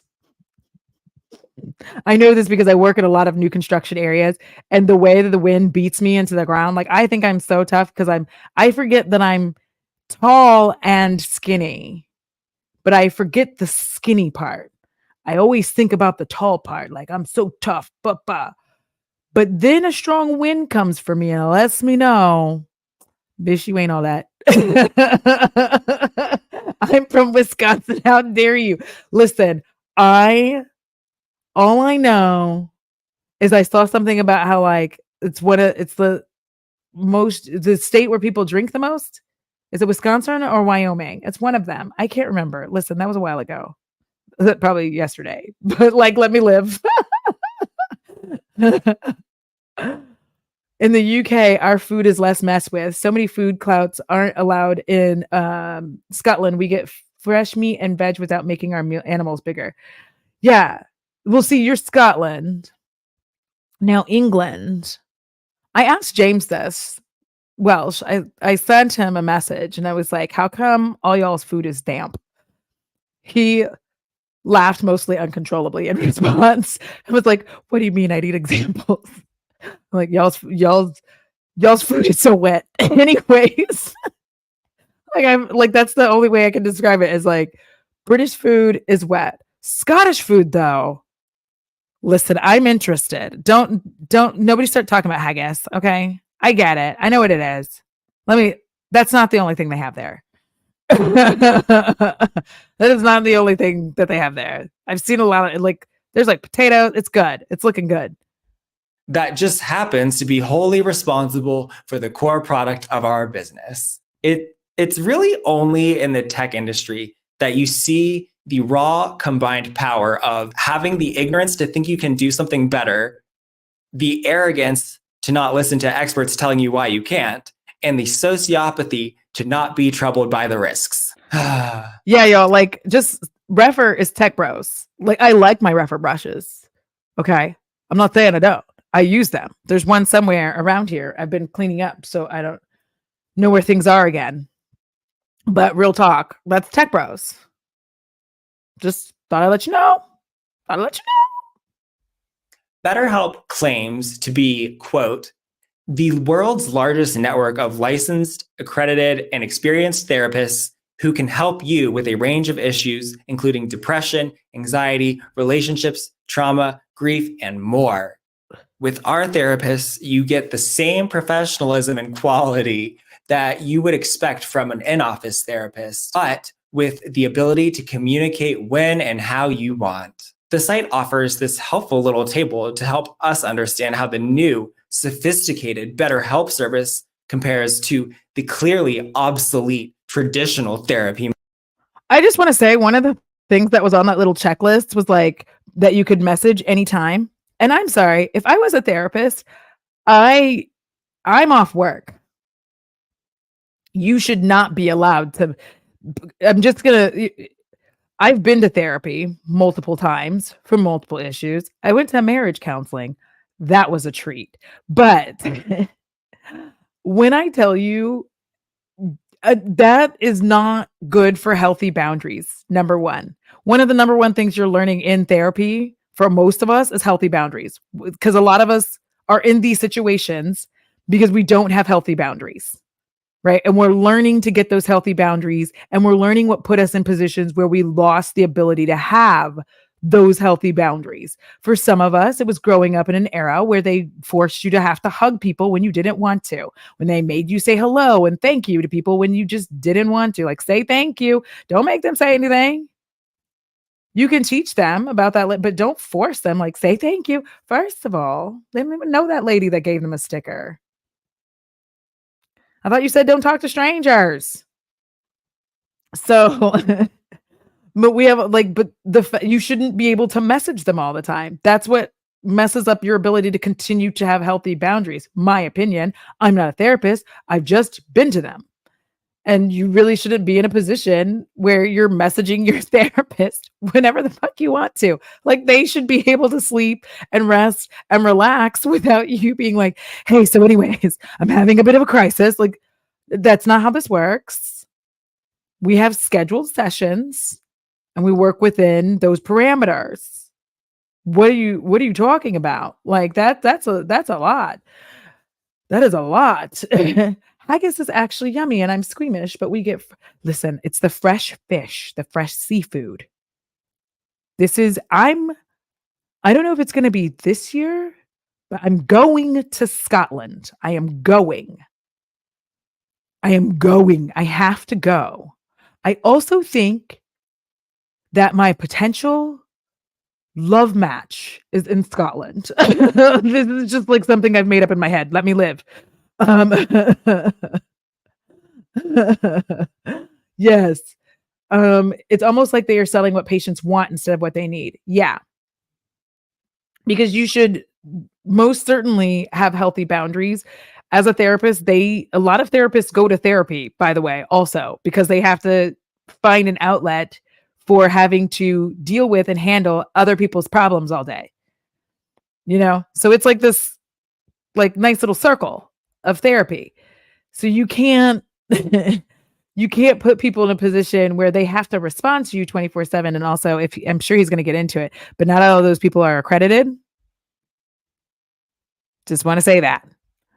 Model because it's new. Okay. That means it's better. If it's newer, it's better. Okay. Ask anybody who bought a 2000 Mitsubishi Eclipse. Oh no. If it's newer, it's better. Okay. Also, I don't understand why they decided to call the convertible version of the Eclipse Spider. Like, why didn't they call it the Solar Eclipse? Dumb. Here, we can see that both BetterHelp and traditional therapy are provided by a licensed therapist. So you can see here, like, oh, they have chat sessions and phone sessions. It really just depends on your therapist. You could potentially switch to phone sessions. A lot of them are allowing Zoom sessions now. You don't all have to, like, technology has changes. BetterHelp is acting like they made this up. Now, like easy scheduling, actually, once you get on most therapist books and you're like, I can come at this time every 2 weeks, they will just have you in for every 2 weeks. A lot of times when you make that first appointment, if the therapist believes that you want to keep doing it, they keep that. A lot of them will keep that slot open for you for the next few weeks, just in case. If you're like, you go visit them the first time and they're like, do you want to keep doing this? Like da. So that they already have the slot available for you. That's how a lot of them handle in like getting new patients is when you're like, yeah, I can come, Tuesday at 5, they're making a general assumption that Tuesday at 5 is going to be your best time. So they're going to leave it blank for 2 or 3 weeks so that you can see them and then determine your frequency. And then they just keep you in there. So then if you're not going to go every week, Tuesday at 5, you're going to go every other week. Then they will have you in there Tuesday, every other week at 5 and be able to put someone else in Tuesday at 5, like the weeks that you're not there. It's really weird that they're acting like they're just creating this magic world, like easy scheduling. It's actually not that hard to schedule. Like, what are you talking about? So I guess that's good. I mean, I would certainly fucking hope. But then again, I realize that all kinds of unlicensed pseudo practitioners are out there. So I guess it is necessary to specify. Some of them are on BetterHelp. No, BetterHelp doesn't offer in-office visits, obviously, unlike traditional therapy. When you hover over that little information icon, it explains, quote, commute to the therapist's location, spend time in the waiting room, sit in their office, unquote, which certainly is one way of putting it, but I'm going to guess that it would have been counterproductive to their goals to say something to the effect of simply travel to the office and have a face-to-face conversation without any technical support, lag, background noise, microphone issues, or network issues. Next, they list messaging at any time, which I also think it's funny that they say this because anytime I've gone to therapy, the majority of therapists that I have seen have a very specific, it's not like a regular doctor's office. They are, a lot of them are super careful about scheduling like a large gap in between so that you don't even run into another patient. Like you don't run into another person. I've been very lucky in that. It's very rare that you go and you're sitting in the waiting room and there's like other people in the waiting room. Like if your appointment is at 3 o'clock and you go for an hour, they typically won't even schedule another appointment till 5 o'clock.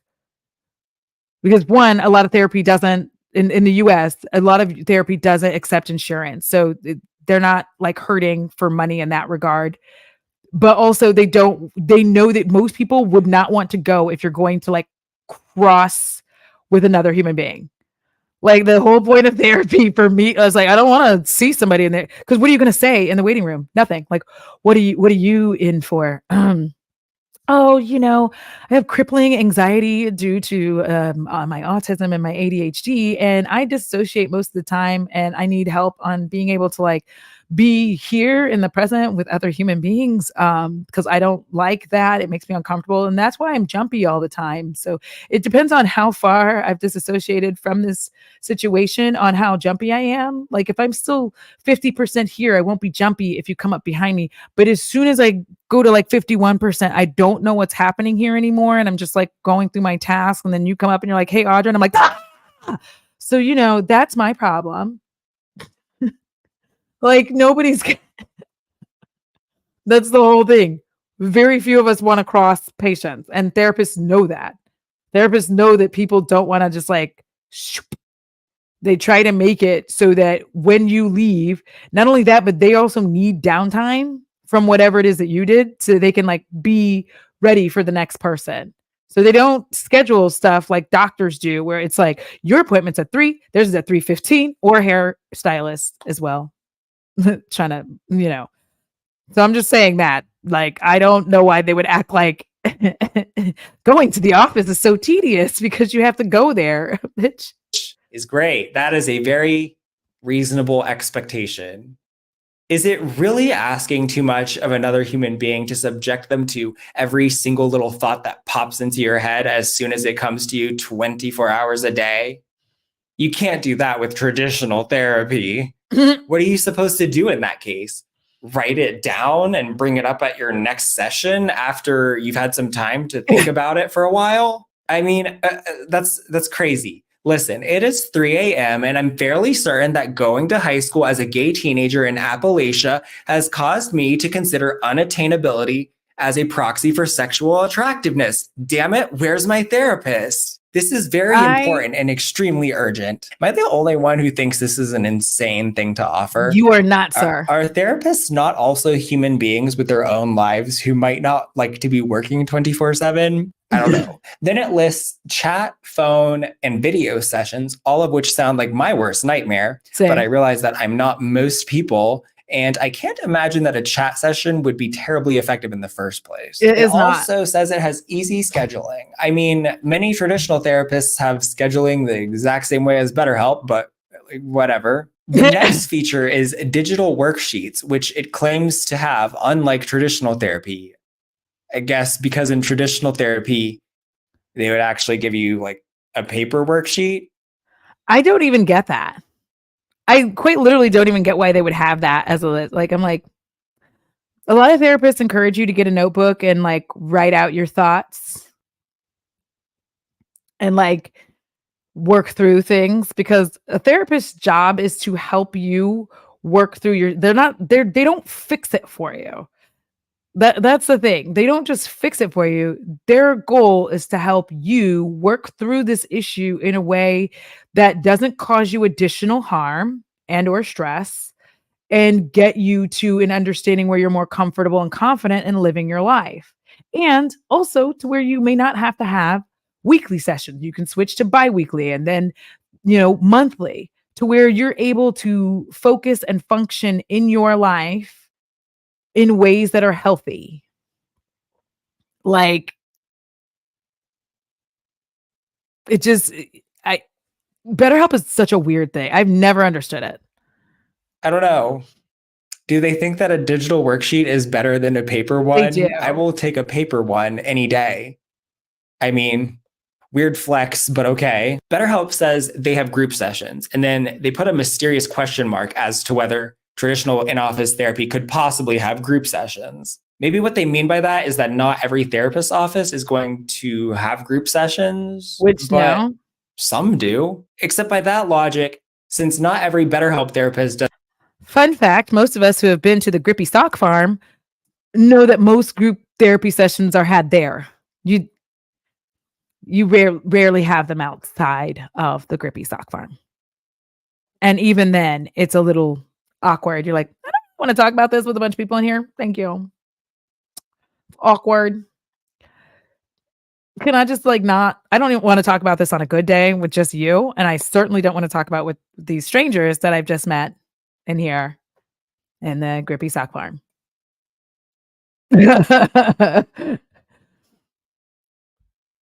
Does group sessions, they should both have the question mark of shame, shouldn't they? Let's take a moment to picture what a video conferencing therapist's appointment would be like on a bad day. Now imagine a video conference group therapy session. Yeah. Now this next feature is great. Smart provider matching. BetterHelp's got it. Traditional therapy doesn't. Honestly, that's a great idea.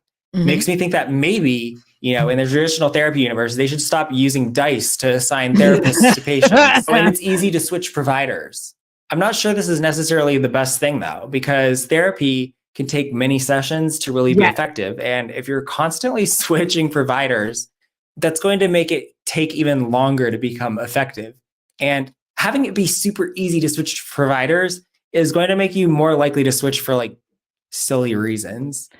Yeah. So I'm going to tell you, if you are looking for a therapist, you can do all of this legwork that will actually kind of, for a lot of us, it helps us center and calm down because you're looking for help. So for instance, if you are a person of color, highly recommend that you utilize a therapist that is also a person of color because they are coming at you and with you on things that they also have experienced and can help you manage those items, those issues, and work through them. But a lot of times, if you put in the proper search parameters, it will bring back a whole list of people. And you shouldn't, like he said, you generally shouldn't be hopping from provider to provider. That's not going to help you because at this point, are you looking for therapy or are you just looking for somebody who agrees with you? And if you want somebody who agrees with you, get on social media. You'll get a bunch of people to agree with you. If you say some wild shit. We see this all the time. Somebody says some wild shit and a bunch of people are that is actually insane what you are saying and suggesting. And then other people are like, no, you just don't understand because you should totally, you have that. You have the two. So you're going to find people who agree with you. Therapy is what you are doing to help you get better. So if you are hopping from provider to provider, I typically know because you have conversations with them before you even actually go in and see them to determine if you could even be a good fit for one another. The therapist is seeing what it is that you are looking for. And if they don't think that they can provide that for you, they will also give you suggestions on other therapists who might be able to help you. And you can do that, BetterHelp or not. You can do that either way. That's the experience I have had. Maybe I'm just magic and I've been lucky. I don't do therapy now because after I've done it for a while, I've realized I've told y'all before, I'm just too freaking self-aware and it doesn't help me. They're like, you should do. I'm like, no, I know. How do I stop that though? You don't have any suggestions. I'm going to leave. Or because you just haven't given them a chance yet. Finally, their last feature is that you can access therapy from anywhere. And I'm going to again question whether that's a good thing or not. Like maybe, just maybe some things should have a time and a place and not be taken anywhere. Yes. Just because you can take it everywhere doesn't mean that you should. There's a reason that therapists typically have offices and don't just conduct their sessions at Starbucks or in front of the 7-Eleven. What's strange about this service is that here in the FAQs, it doesn't give a single price. It provides a range of $65 to $90 a week, billed every 4 weeks. So that should actually say $260 to $360 a month, if you ask me. But I suppose that is not quite as attractive as a price. Despite this, when I went through the sign-up process, until it asked for a credit card, that is, it only said $90 a week or $360 a month. So I don't know where this $65 a week option is offered or how exactly you sign up for it. BetterHelp does not accept any form of insurance. This is in contrast to traditional therapy, which most health insurance plans will cover at least some number of appointments with a copay for, provided your deductible has already been met.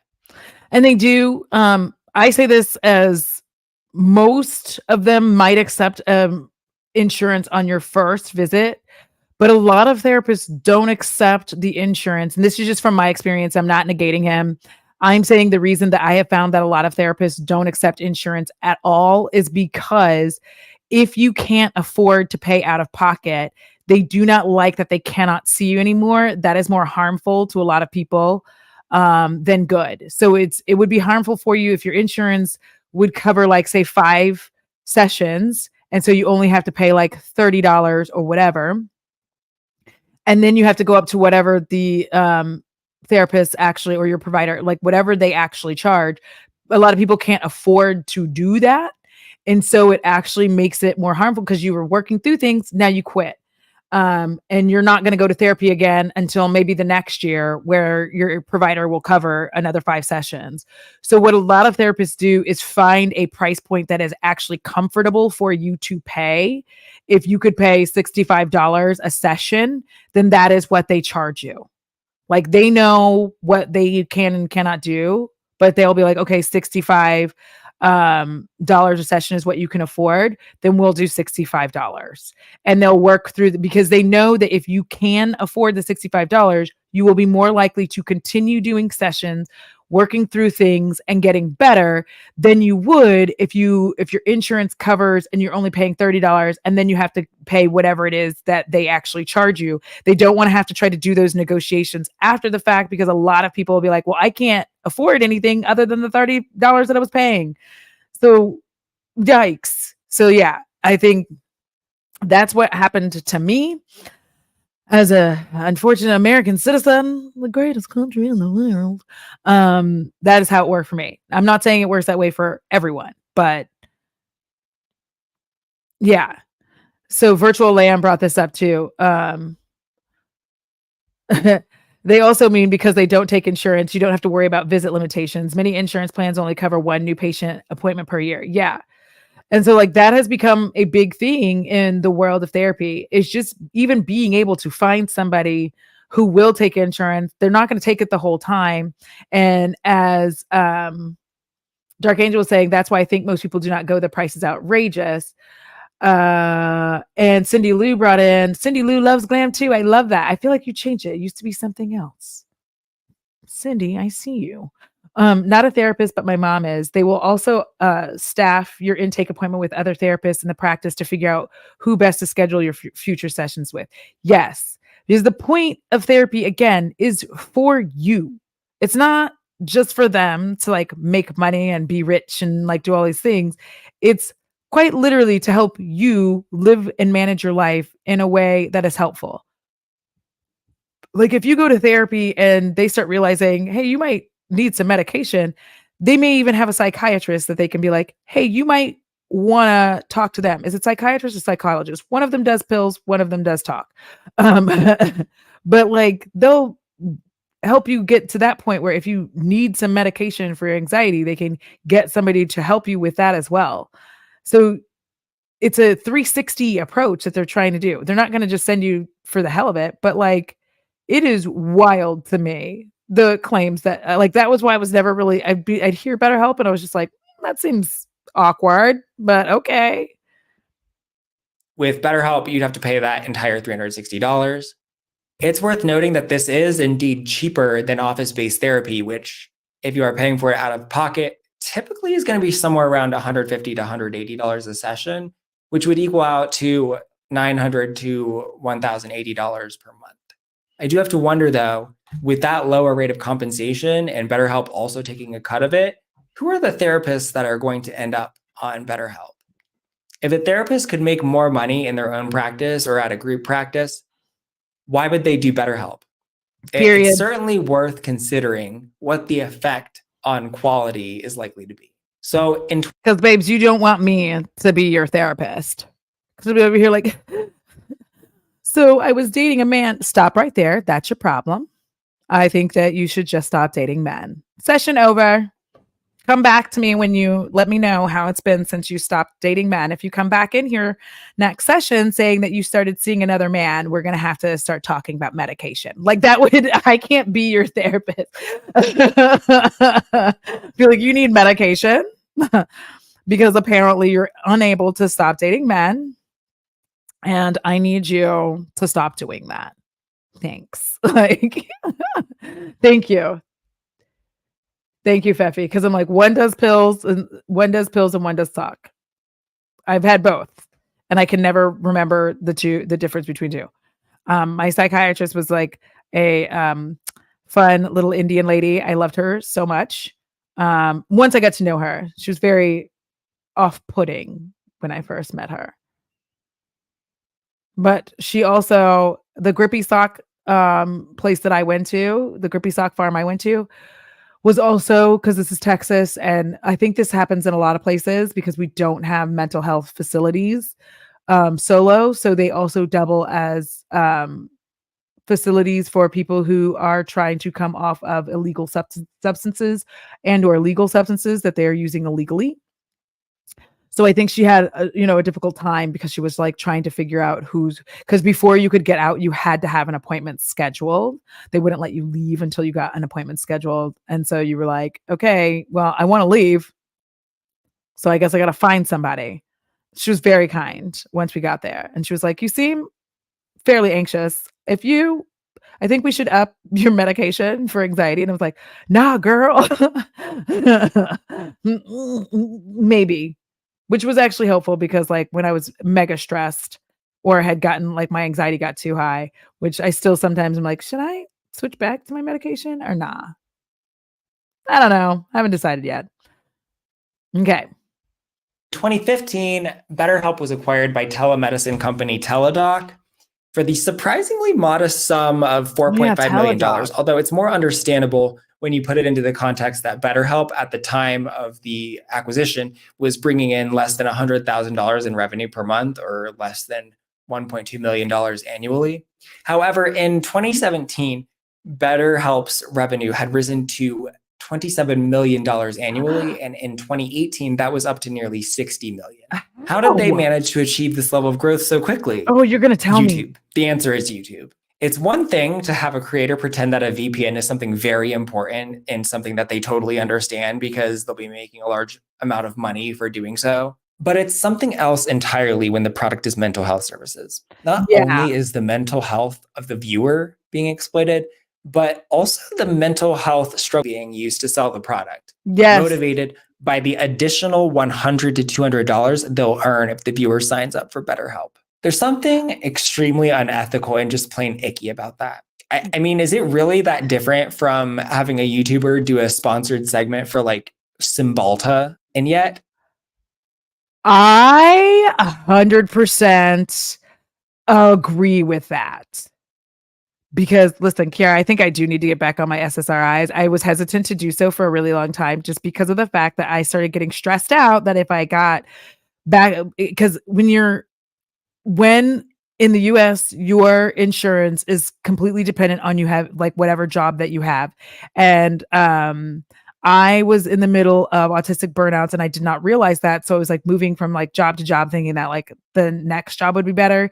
And every time you do this, you don't have insurance, which means it's very difficult for you to get your medication and they don't really help you. The medication that I was on was like one of those class C's, I believe. So when you're class C's, you have to go in person and you can only get 3 months. Like every 3rd month, you have to like call the doctor. You have to see the doctor. You have to see your psychiatrist so that you can get a refill of the medication. So whenever that happens, you're kind of in this like weird space of just trying to get the medicine. It's very scary. And so like I got to a point where I was like, and the medication I was on, when you go off of it, it said that like suddenly the side effects are nightmarish.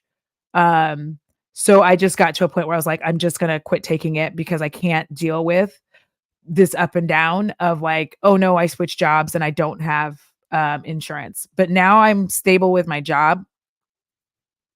And I'm like, oh.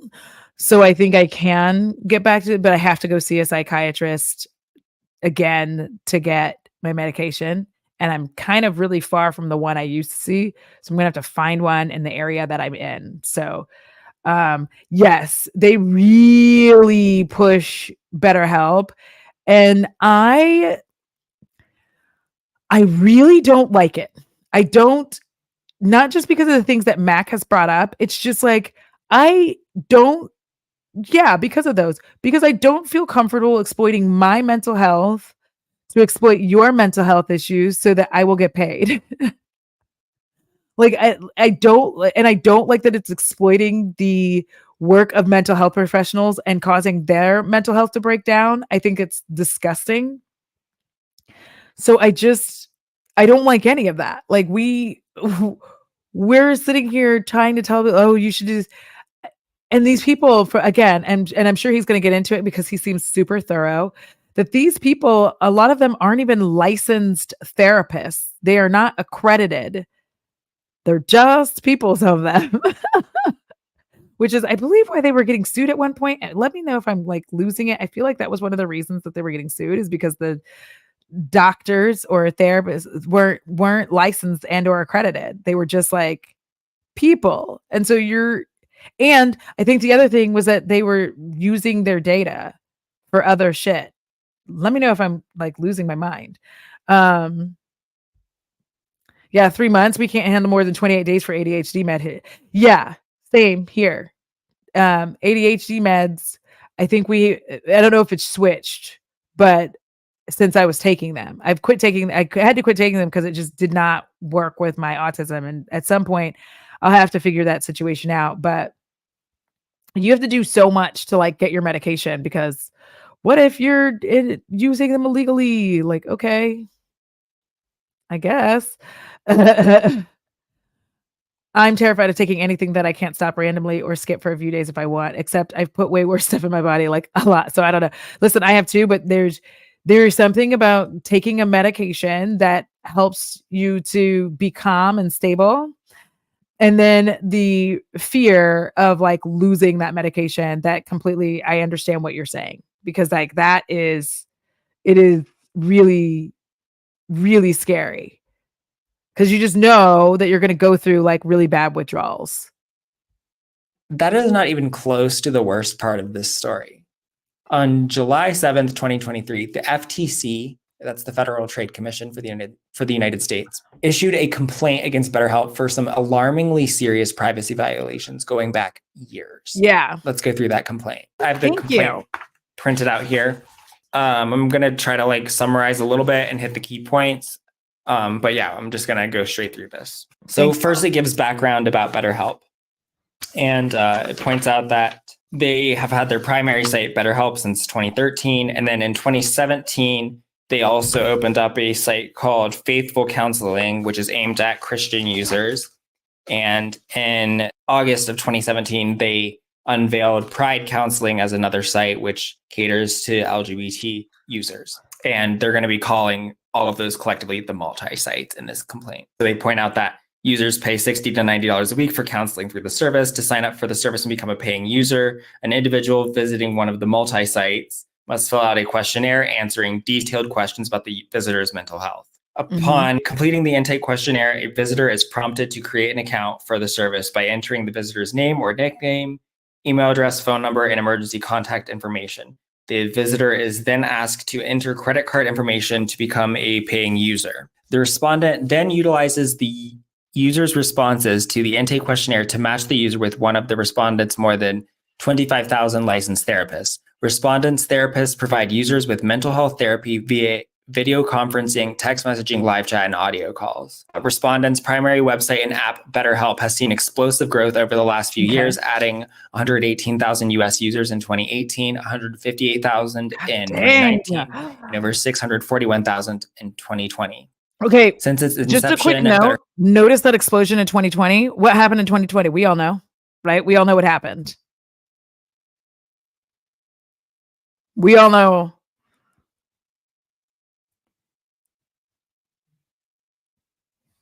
So, so we went from that, and that's why they had that explosive growth. We were in our houses, and some people weren't handling it well. Like I honestly feel like what I need therapy for right now is like, how do I go back to being in with the people?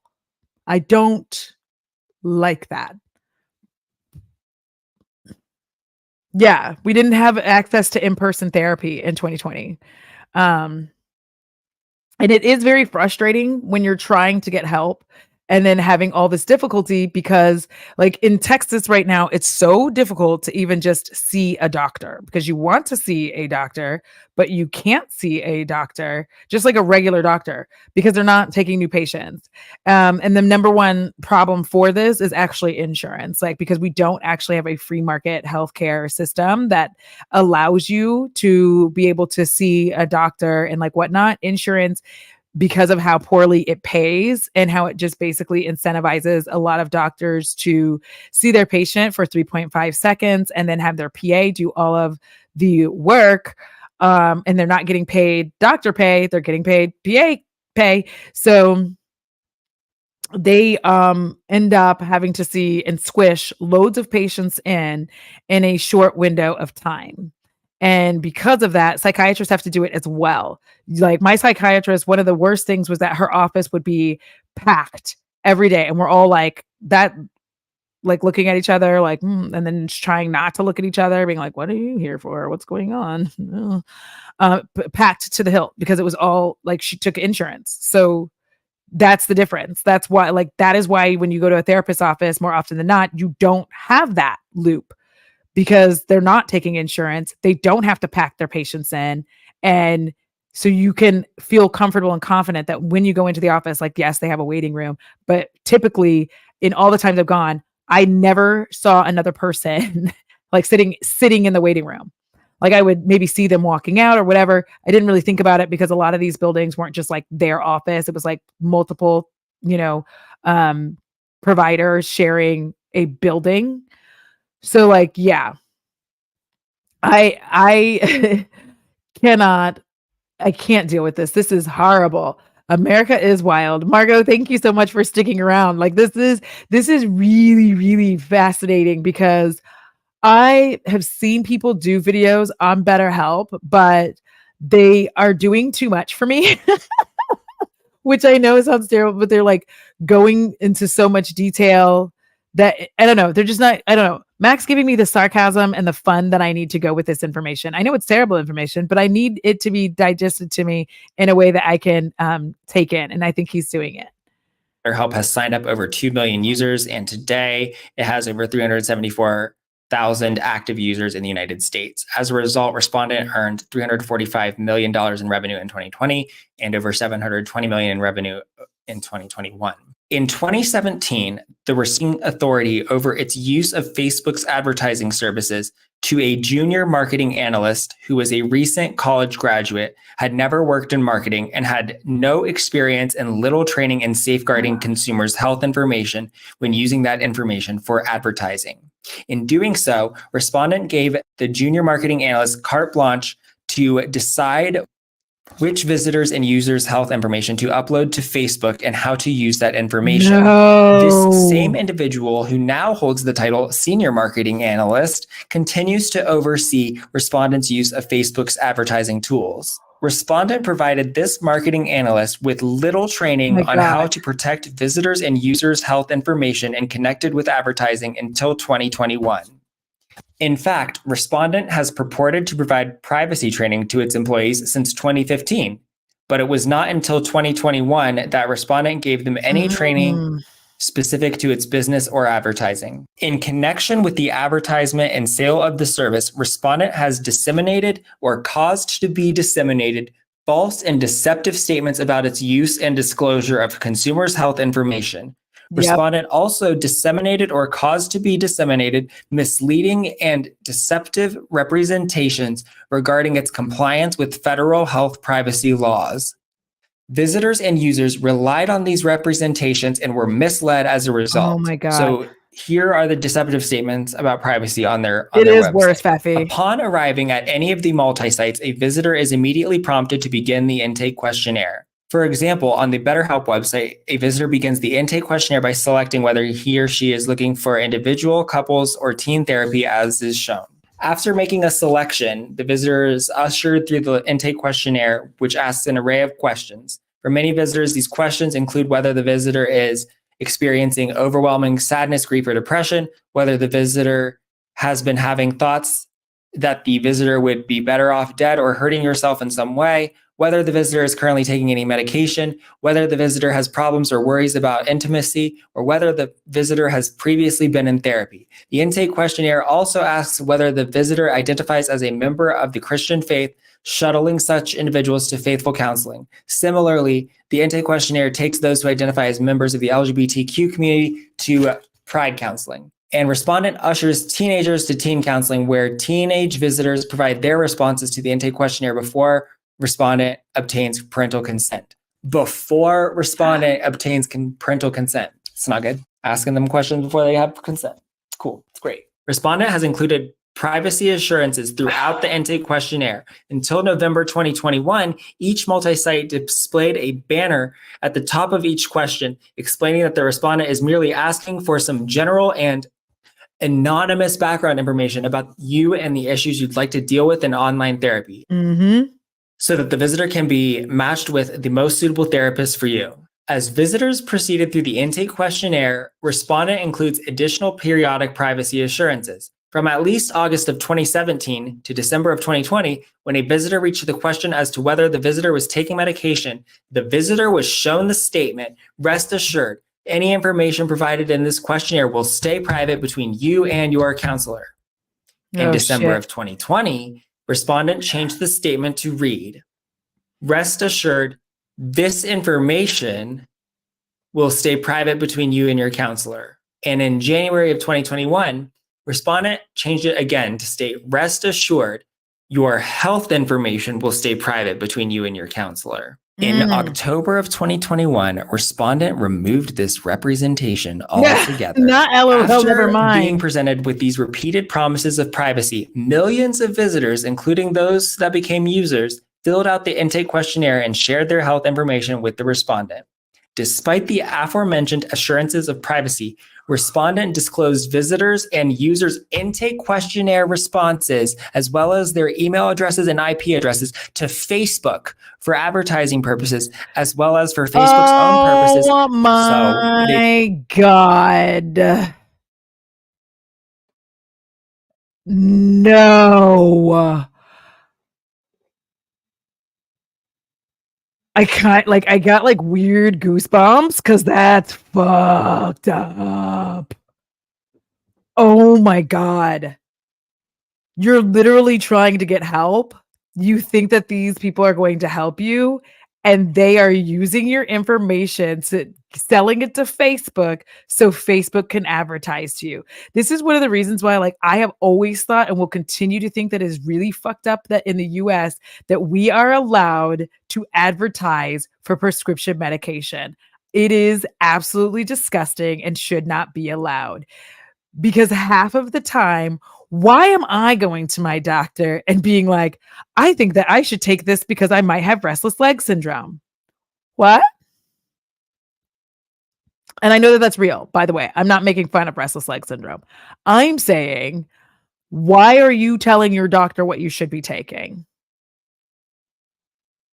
And now they're using the same information to tell you like what medications you might be interested in and all of this, that they're using that for Facebook advertising.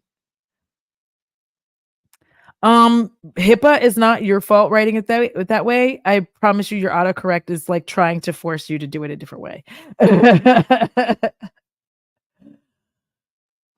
Yeah. And so for those of you who aren't in the US and are watching this, the US is allowed carte blanche, all like every medication, they are allowed to advertise to you. They're just allowed to advertise it to you. And then you have this weird long thing where they tell you it could cause like basically death at the end, and even death. Like it's always like the last one. They're like heartburn, palpitations, diarrhea, trouble eating, trouble vomiting, unconscious, need to scratch your balls, even if you don't have them, and death. Like that is, it has been a problem for a very long time. I don't understand why they're allowed to do this.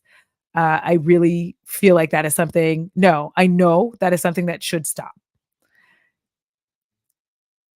Capitalism doesn't need to be in everything. And I think that a lot of people in general here are on medications that they probably wouldn't have even thought about being on if it hadn't been advertised to them. If they'd had the ability to go talk to their provider, talk about their symptoms, because I remember being on the roller coaster of medications here, because the problem with a lot of US medications is that they don't even fully finish their FDA approval before they're given to you. Fen-phen is a very good example of this. And so you're taking one medication for X problem, and then this medication gives you another issue. So then you take a medication to help with that issue. But then this medication is now giving you another issue. And then they never stop giving you this top one. Instead of just going, you know what, let's take a better look at this first medication that we gave you for the main problem.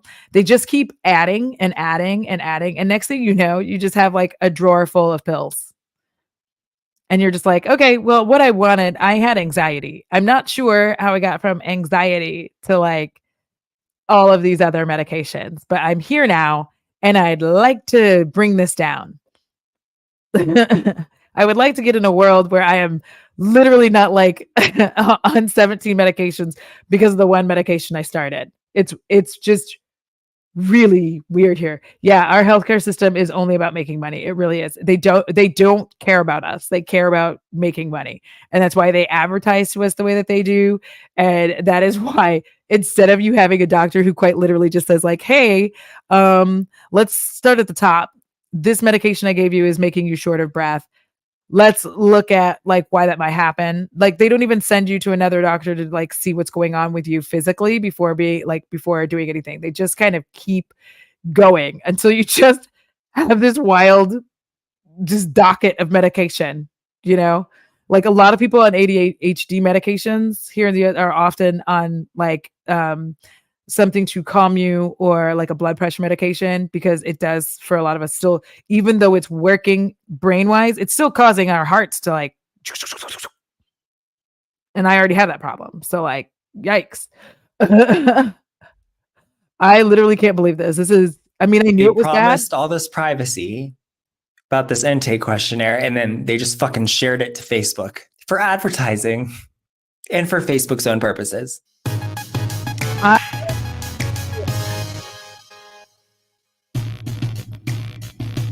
I like the attitude, and I can feel disappointment. From at least August of 2017 to as recently as December 2020, Respondent gave additional privacy assurances to Faithful Counseling, Pride Counseling, and Teen Counseling visitors to induce them to sign up for their service, stating that their email address would be kept strictly private and never shared, sold, or disclosed to anyone. Tens of thousands of visitors provided Respondent with their email address and signed up for Faithful Counseling, Pride Counseling, and Teen Counseling after viewing this privacy assurance. Respondent understood that its disclosure of visitors' email addresses in association with BetterHelp would reveal that visitors were seeking mental health treatment through the service. And Respondent understood that consumers would want to keep this information private. Yes. In fact, a senior BetterHelp employee acknowledged at an investigational hearing conducted by FTC staff that individuals want to keep the fact that they're in therapy private, and at times even keep their identity secret from their therapist. Nevertheless, respondent disclosed the email addresses of thousands of these visitors to various third parties for advertising purposes and the third party's own purposes, thereby this is absolutely disgusting. This is one of the reasons why a lot of people do not use their employee services at their job. I don't, because I know that my expectation of privacy is false. I'm just like, no, it's fine. They're like, you can call and you can get help. No, I will figure out a way. No. And I wanted to find this one specifically. Pristine Vanity said I had been on ADHD meds and they ruined my sleep. So instead of switching meds, they just gave me sleeping pills, which did not turn out well. Me either. It didn't go well for me. I was like, I already have sleeping problems. I had them before because like my brain doesn't ever stop. So, oh my God. This is worse than I even thought it was. But yeah, Janet, nothing is private. Yeah. It's like a lot of us don't even do surveys for our job. Like they'll be like, oh, it's time for the yearly survey. And a lot of us won't even do it. And they'll be like, y'all, they try to have incentives for us to participate. Like somebody might win a gift card. We still won't do it because we know that it's not private. We know we're terrified that by filling out that survey and telling them what we really think, we're going to lose our jobs. Like that is the America we live in. So we don't, when your expectation that you're like getting therapy and that it should be private and it's just being taken from you, absolutely not. No, babes, I would lose my mind. No, and I'm already losing it. And then like you make it worse by selling my information and selling my email. Revealing to the third parties that these visitors were seeking and or receiving mental health treatment via the service. In addition to making false representations, respondent has pushed visitors and users into handing over their health information before they have ever had a chance to read any privacy disclosures. Upon visiting any of the multi-sites, users are urged to begin the intake questionnaire and hand over their health information. At the same time, they are repeatedly presented with the aforementioned privacy assurances as discussed. By contrast, respondent linked to the privacy policy in small, low contrast writing that is barely visible at the bottom of the page. In September of 2020, respondent added the below banner to the bottom of every page of its multi-sites until a visitor closed it, which stated, "We use cookies to help the site function properly, analyze usage, and measure the effectiveness of our ads. We never sell or rent any information you share with us. Read our privacy policy to learn more." Despite including a link to the privacy policy, the banner effectively dissuaded visitors from reading the privacy policy by stating until October of 2020 that the respondent would never sell or rent any information that you share with us. In May of 2021, respondent revised the banner and added the following Trax, take care of your health more than anything else. We use third-party cookies and web beacons to help the site function properly, analyze usage, target and measure the effectiveness of our ads, read our privacy policy to learn more, and go to cookie preferences to manage your settings. But this banner still did not inform visitors that respondent would use and disclose their health information for advertising, or that third parties would be able to use visitors' information for their own purposes. It was not until October of 2021 that respondent revised the banner to state that it discloses visitors' IP addresses and other personal identifiers for advertising, and offered visitors an opportunity to opt out of the disclosures via the banner. Those visitors and users that persevered and read respondent's privacy policy were presented with additional deceptive statements about respondent's use and disclosure of health information. From August of 2013 to November of 2018, respondents' privacy policies represented that it would use and disclose visitors and users' email addresses, IP addresses, enrollment in the service, and intake questionnaire responses for certain purposes, including to connect them with therapists and to operate the services. Notably, these privacy policies made no mention of using or disclosing this information for advertising purposes, and they said nothing about permitting third parties to use this information for their own purposes. In November of 2018, respondent updated the privacy policy to state affirmatively that it would use and disclose this information only for limited purposes, such as to operate and improve the service. These limited I cannot imagine trying to get help and being advertised medication and whatnot. Like Majestic Beast, I really don't know I really don't know how they haven't got more negative feedback. I feel like people still have a positive view of them overall. I actually do not think people do have a this is the exact reason why I don't like YouTube sponsorships. Because these are fake companies. This is what I mean by fake. This is not real shit.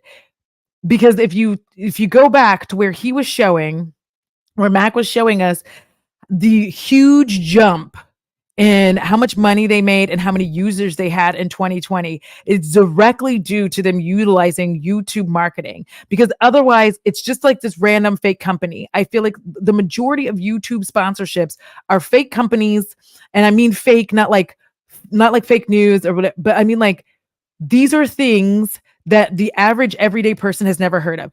Go ask somebody about Raycons, just like a regular everyday person. Go ask a regular everyday person if they would buy some Vessies, because I promise you they're going to look at you like you grew a second head. Most of the people are never going to have heard of the things that are advertised on YouTube. And that is why it bothers me, because I've just not heard of these things up until YouTube.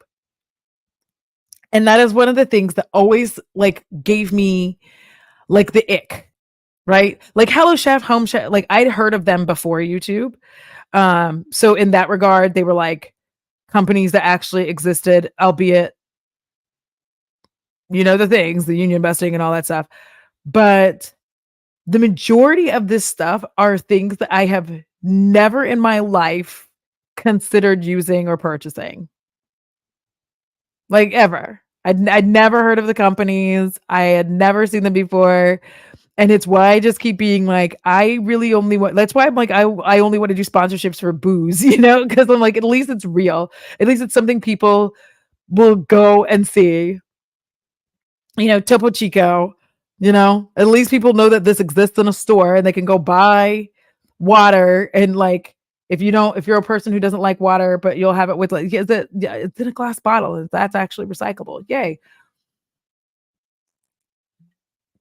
But I just feel like the majority of this shit is shit none of us would have ever been using, touching, talking about if it wasn't being advertised to us through YouTube sponsorships. Cause like, what the fuck? There's beds I've never heard of. Like there's so like it's what is that purple mattress? You know what I'm talking about?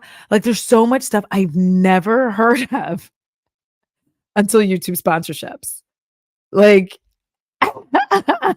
and then all of a sudden you just start hearing about it, like Raycons, Vessies. What else is there? Like the games I actually don't mind. The mobile game ones I really don't mind. The reason I don't mind mobile games one is because like at least it's a mobile game. And there are in-app purchases. I don't want to talk to you about the amount of money that I've spent on Royal Match because that's a little, it's not embarrassing, but I love Royal Match. I play that all the time. I don't mind that, right? Because we're playing games. Even your PlayStation games, your Xbox games do have in-game purchases as well. Don't care. I'm like, at least that's real. At least you play the game. I'm on like level 4,600 and some bullshit on Royal Match. Like it's kind of ridiculous, and that's not a sponsorship. I'm just telling you, like that's the kind of shit I don't mind, because I'm like, yeah, we all play a mobile game. Who cares? I really mind this kind of stuff because you are trying to get people to spend their hard-earned money on things that like they never would have spent money on. And you know what? Here's the thing. I'm like on Scentbird. I'm on Scentbird. Because on the one hand, it's cool because you do get to try a lot of perfumes, etc. But on the other hand, you do end up with a large amount of those perfumes. You end up with one too many of the little twisty things. And eventually like they break down and you have to get rid of them. For my money, I have enjoyed honestly just buying like one or two Dossier perfumes because I get the whole bottle. And if I don't love it, like there's going to be somebody in my orbit who will like the perfume that I don't like. So I'll just give it to them. But if I do like it, I have an entire bottle of perfume that I like and enjoy. And I just, it was $30, $34. And I just got one. And if you kind of want to figure out if you like them, if you order from Sephora always get the perfume samples. Always get the perfume sample. And then that way you can kind of know what you like. So I just feel like, yeah. Like I like booze, but I feel, listen, subscription models are actually ruining our lives because we're just going backwards. We're going backwards. But yeah. Yes, I'm not gonna quit. What people don't understand is like it's not the nicotine that I have a problem with because I don't even like cigarette smell. Like I don't like cigarette smoke smell. I don't like any of that. I am simply trying not to break my teeth by chewing bubble gum, and I should amend that to chawing bubble gum because I chaw bubble gum so hard it gives me like gas, like burp gas. Like I'm just burping after I'm done chawing. So, like that is I'm taking in a lot of air. Like I'm just like so it's not I don't want weird sweet smoke. That makes me sick. I don't want that. It's literally just an alternative. And I've tried your little fun things. Doesn't work out for me. Listen. Okay, we're close to the end. Sorry, this is another one of those super long Audra streams because I've been not here. So hi. Thanks for listening. If you made it this far on the replay, drop a banana. Purposes did not include using or disclosing the information for advertising or disclosing the information to third parties for their own purposes. In 2019, the respondent revised its privacy policy again, stating that it might use this health information for advertising. But the policy continued to say that the respondent would only disclose this information to third parties for certain stated limited purposes, which did not include advertising or third parties' own purposes. Mm-hmm. In September of 2020, respondent revised the privacy policy yet again, finally stating that it may both use and disclose visitors' and users' information for advertising. But even then, the privacy policy continued to claim that the respondent would disclose this information to third parties only for the stated limited purposes, which did not include the third party's own purposes. So here's what they disclosed to Facebook. First, respondent compiled lists of visitors and users' email addresses, which it then uploaded to Facebook to match these individuals to their Facebook user accounts in order to target them and others like them with advertisements. In 2017 and 2018, respondent uploaded. So they're like literally, I'm so glad I don't have Facebook. They are literally matching your email to your email address on Facebook and advertising to you directly. Like, I know people are like, that's what Google does. This is different. This is your mental health. I will 100%. This is your mental health. You came here to get help and they're taking your questionnaire. And what here's the thing that means is if you are looking to like, if you are say that you are a smoker, they could be advertising cigarettes to you as well as quitting stuff. Like both of the things could be being advertised to you. And that's something that you're trying to fix. I can't. The devil does work smarter and harder, but this isn't. Listen, this is genuinely like BetterHelp is in fact the devil. Like that is awful. Yes, thank you. Majestic B. Smoking is obviously unhealthy, but I don't think shaming people is helpful. You never know a person's life to know why it would be hard for them to quit. I vape and I get plenty of shamers. Yeah, like I know people like try to shit on people who vape. I don't do it because the devil, like I know exactly what poisons are in cigarettes and I don't know what's in the vape because it's not regulated. But like, I'm also not going to eat you up for it either. I do not like even back when they used to make, listen, this is how old I am. I am like strawberry cheesecake cigarettes old, okay? Where they had flavored cigarettes. like actually flavored cigarettes that taste. I knew then, I was like, this is not for me. I don't like. So when people were like, you should switch to vaping, I was like, I don't like any of these flavors. It actually upsets me. And it upsets my stomach. I don't like it. Oh my gosh, this is horrific. This is worse than I thought it was going to be. But also, Mac Attack can we talk about your presentation and like the badassness of this video? Like, I love the snark. I love the energy. I am living. Okay. Uploaded lists of over 7 million visitors and users' email addresses to Facebook. Facebook matched over 4 million of these visitors and users with their Facebook user IDs, linking their use of the service for mental health treatment with their Facebook accounts. In January 2017 through October 2018, Respondent uploaded over 170,000 visitors and users' email addresses to Facebook, retargeting these individuals and targeting potential new users with advertisements for the service. In January of 2018 through October of 2018, Respondent uploaded over 15,000 users' email addresses to Facebook to find and target new potential users with advertisements. And in October of 2017, Respondent uploaded the email addresses of all their current and former users, over 2 million people, to Facebook, targeting them all with advertisements or to refer their Facebook friends to the service. Jesus. From 2013 to 2020, Respondent shared visitors and users' email addresses, IP addresses, and records known as events with Facebook. These events automatically tracked certain actions of each visitor and user on the multi-sites, such as when they answered certain questions on the intake questionnaire in a certain way, or when a visitor enrolled in the service to become a user. Respondent recorded and automatically disclosed these events to Facebook through web beacons Respondent had placed on each of the multi-sites.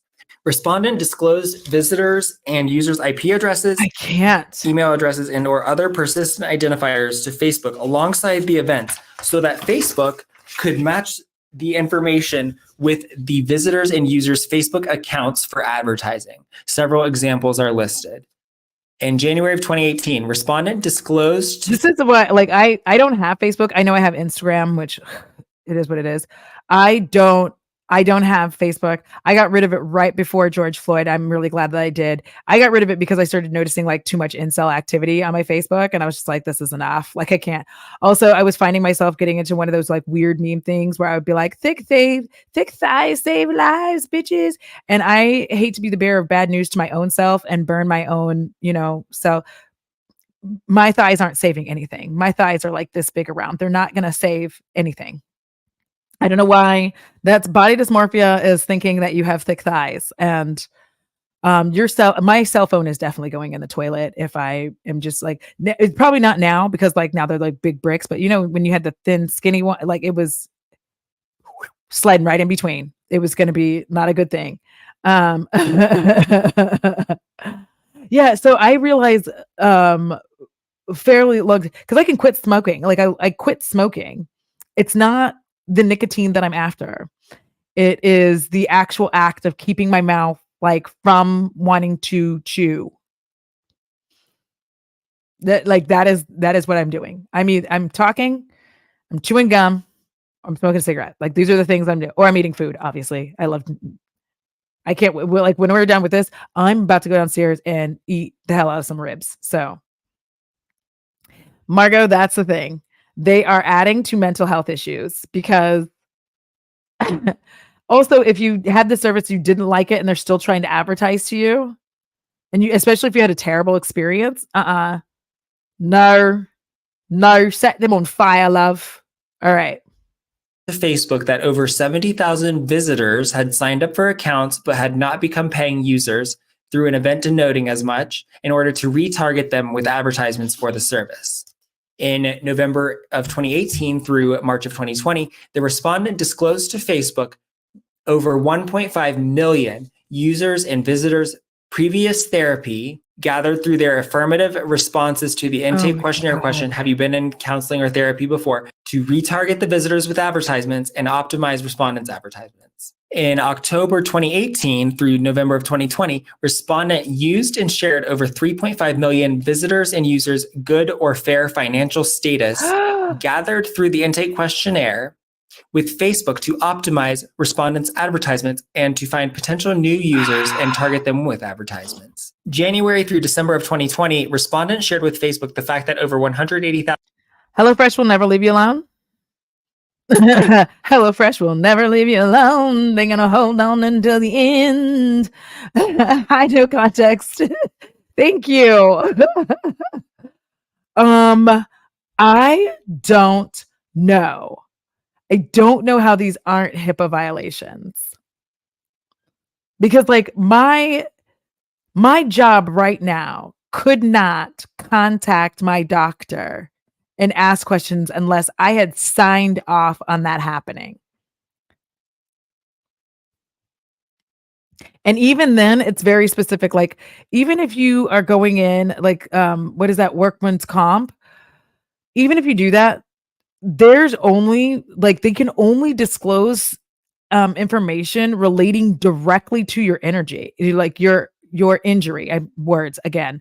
They can't just like disclose all of your health issues. They have to relate like what is directly related to work. This is just wild. Dude, I did Factor and like I've done a few of those. And at first it starts out good, but then I get the ick. And some of them aren't good. Some of the meals are just not good. I'm sorry. Like not good. Okay. 1,000 visitors had become paying users through an event denoting they had entered credit card information after completing the intake questionnaire to optimize respondents' advertisements and to find potential new users and target them with advertisements. Respondent labeled the intake questionnaire responses concerning prior therapy and financial status with anonymous event titles before giving them to Facebook. However, in July of 2018, the previously mentioned inexperienced and insufficiently trained junior marketing analyst whom respondent had put in charge of Facebook advertising revealed certain events' true meaning to Facebook via the Facebook employee that serviced respondent's advertising account. For example, though an affirmative response to the question, have you been in counseling or therapy before, was coded as add to wish list, the analyst revealed to Facebook that this event meant that the, quote, user completes questionnaire marking that they have been in therapy before, thereby disclosing millions of visitors and users' prior therapy history to Facebook. And here's what they shared with other third parties. In January of 2019, respondent disclosed to Snapchat the IP addresses and email addresses of approximately 5.6 million visitors to retarget them with advertisements for the service. And from August 2019 through to September of 2020, respondent vision of you. People may be tricked in signing waivers under the guise of agree to terms of service, but in healthcare, you have to sign specific, clear permission to share to relatives and other providers. This is absolutely correct. I know this because, like, if you, every time I go to my doctor and I'm like doing like my yearly or whatever it is that I'm doing, I have to put on there what information that I would want shared with my contact. Like, who else do you want to share this information with? Even if it's something as simple as like my mom calling to get my prescription renewed for me, like if I'm too busy or whatever, I have to be able to put that on there that my mom can call and do that, and that they can discuss the entirety of my medical history or just this specific visit. Like every time they have you fill that out. Like I don't, it doesn't, it's not like a carte blanche once I've signed off on it. It's like, no, this is why they update your paperwork very regularly. Like my doctor has done that very regularly. Like if it's been a few months, they'll have you fill that out again and be like, oh, it's been a while since you've been here. You need to let us know that you're still okay with this information. They don't just let you, like they don't keep it. It's not a carte blanche for eternity. Like they have to keep updating that because you could change your mind. You get married, you get divorced, you see somebody else, you can no longer want that person to have access to your information. You can always ask for them to update that as well. Like you don't have to wait for them to tell you. You can be like, hey, I used to have this person on here. I don't want them to have access to my health information anymore. They're like, okay, fill this out. Well, like it's not like this magic thing. Yes. It is not a magic thing. Even if in the middle of the year you want to change that, if 3 months later you're no longer with this person, you don't want them to have access to it, you just let them know and they change that. Yeah, very few people do read the fine print, and it's the main reason is that it's all disguised in lots of legalese that's very difficult for the average person to be able to read. So even if you did read it, you would often need somebody to translate what the fuck that says. Like that's one of the biggest problems is that it's all in this like weird legal language that most of us do not know what that means. It's one of the reasons why people don't read TOS for a lot of things, because we don't know what it means. There was a guy on TikTok that used to go through and like break all that down. I don't know if he's still there, but they would go through and break it down. Most of us don't know what that stuff says, but we also know you can't move forward unless you agree. So we're kind of fucked in a lot of ways because they don't just have like a very basic way of saying, oh, okay, listen, by checking this box, you're just agreeing to let us do whatever we want with your information. But of course, they don't want to tell you that because you wouldn't check the box. Respondent disclosed visitors' email addresses to Pinterest for advertising. Fucking Pinterest? And here's additional use of health information for advertising. From November of 2017 through October of 2020, respondent used information concerning approximately 600,000 Pride counseling visitors or users' mental health statuses and their connection with the visitors and users' LGBTQ identities to optimize future advertisements for the service on Facebook. I hate Respondent Facebook so gathered much. this information through the intake questionnaire whenever a Pride counseling visitor or user revealed that the visitor or user's LGBTQ identity is contributing to their mental health concerns. Respondent used Facebook to identify characteristics and interests common among these visitors and users to then target future advertisements for the service on Facebook to individuals with similar characteristics and interests. Hate it. Okay. Set it on fire, Then, please. in disclosing visitors and users' health information to Facebook and other third parties, respondent did not contractually limit how the third parties could use and disclose the data other than merely agreeing to these third parties' general terms of service, which either placed no restrictions on the third party's use and disclosure of the information or specifically permitted the third parties to use the information for their own purposes. And it is confirmed now that Facebook has, in fact, used the visitor and user information it received from the respondent for its own purposes, including improving its advertising products, tracking suspicious activity on its platforms, and research and development. Further, though respondent has deleted some of the visitor and user information it disclosed to third parties from those Most third of it's parties' still advertising there. platforms, this deletion did not remove the information from those third parties' underlying databases. And then, so now it's talking about the responses. Respondent scripted the And that's why, like, even if you clear your history, like when we talk about Chrome and whatnot, even if you clear your browsing history, it doesn't clear the cookies. You have to actually go in and clear those. And most people don't do that because if you've ever gone through and cleared your cookie cache, you begin to realize how fucking hopeless the internet becomes when it doesn't already know you. Like if you've ever done that where you're like, clear all the cookies, it's kind of nightmarish in a way that you weren't expecting, because going through your internet without it knowing who you are and what you like and what you normally search for and all that stuff, and being able to hear you through your phone. I know you're doing that, internet. I know you hear me. But being able to do all of that,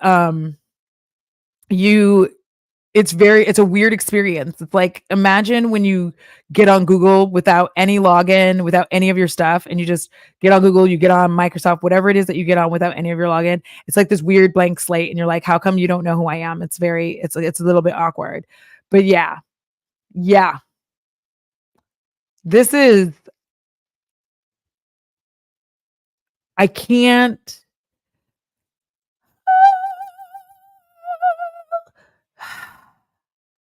Yeah, the US, it's like, yeah. And here's the fun fact. Even when they pop up the thing that like this website uses cookies, like da da da da, it's very hard for you to even, like, if you go, don't sell my information, they have like a whole other thing that you have to go through on like what to check and not check. I've tried this multiple times. It becomes a pain in my ass. I'm like, I just wanted to read this article right quick, but you're making it miserable. Like, I should just be able to check, don't share my information, and that be the end. Instead, I click, don't share my information. And then they're like, well, do you want this, this, this? And I'm like, why is there another level? Like, you've made this and you've done this. I know you've done this purposely so that I will just continue to share my information. It's very annoying because all I wanted to do was like read this article. And what I end up doing is just going, fuck it, I don't want to read the article at all. Like, never mind. Just take me back. Like, it's too much. But ours is very like, most of the time now, because it used to be like, don't share my information, you're fine. Now it's asking you all this extra shit on certain websites. I don't know if it's all of them, but I've noticed that it's getting more tedious to say that you don't want to share your information. And I just hate it here. I hate it here. Please set me on fire. Just like, don't. But if I had to choose between fire and drowning, fire. because eventually your nerve endings, like it's very, but drowning, you have to keep sucking in air. I've almost drowned a couple times. Haven't set The myself on fire. following false responses which customer service representatives provided to respondents' customers. Number one, they said, quote, "At BetterHelp, we are fully committed to protecting data and will not pass any personally identifiable information and or protected health information to external entities, including our third-party partners." That was false. And quote, "Your protected health information and personally identifiable information is protected and not exposed to Facebook." False. Several health insurance and patient advocacy companies representing tens of thousands of users contacted Respondent looking for assurance that users' health information had not been shared with any third parties. Senior BetterHelp employees answered each such inquiry with a variation on the same falsehood, claiming again and again that Respondent did not share any health information with any third parties. From September 2013 to December of 2020, Respondent... Also to throw in here, another reason why people do choose, like with therapy in general, to not include their insurance, even if it's more costly to them to pay out of pocket, is for these very fears here. But like the fear that your employer could somehow get the information that you were seeking therapy via insurance. Again, living in the US is a bit of a hellscape with regards to our information and our privacy. And there are a lot of people who would rather try to figure out a way to pay out of pocket for a therapist just for the assurance of knowing that their employer has no idea that they are seeking therapy.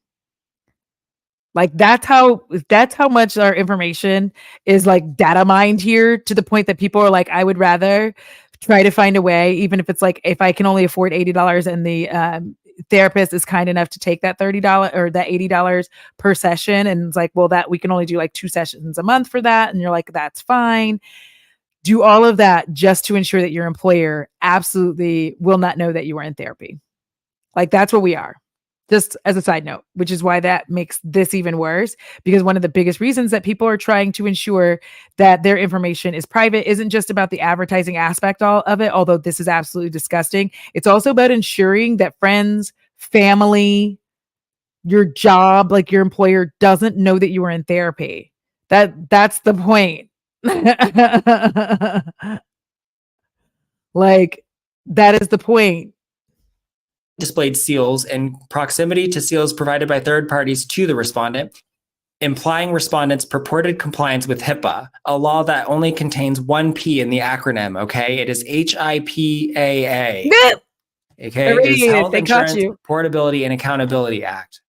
Okay, it's got 2 A's and 1 P. Just thought I'd add that in there. By displaying the HIPAA seals on every page of the multi-sites, Respondent signaled to consumers that a government agency and or other third party had reviewed respondents' privacy and information security practices and determined that they met HIPAA's requirements. In addition, Respondent represented to consumers that it was in fact HIPAA certified, with its customer service representatives informing customers that, quote, "You will be able to see our HIPAA certification at the bottom of our web pages." However, no government agency or other third party reviewed respondents' information practices for compliance with HIPAA, let alone determined that the practices met the requirements of HIPAA. In addition, hundreds of respondents' therapists are not subject to HIPAA, and the identifiable health information of users who engage with those therapists is therefore not protected by HIPAA. Further, Respondent does not even know which of its therapists are or are not subject to HIPAA, and it does not know which data are or are not protected by that law. So again, going back to what I was saying, they could very well tell your employer that you are in therapy. If you're like, if their HIPAA law is not correct, they could very well just tell. Like if your job contacted them and said, hey, is this person seeking therapy for XYZ? They could be like, yep. Because none of that stuff happened. They're still violating the law, by the way, still violating the law. But the things that you thought you were getting protected,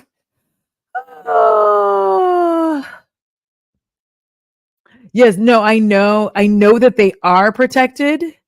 But people do not feel confident in the US that they are protected and therefore would rather pay out of pocket.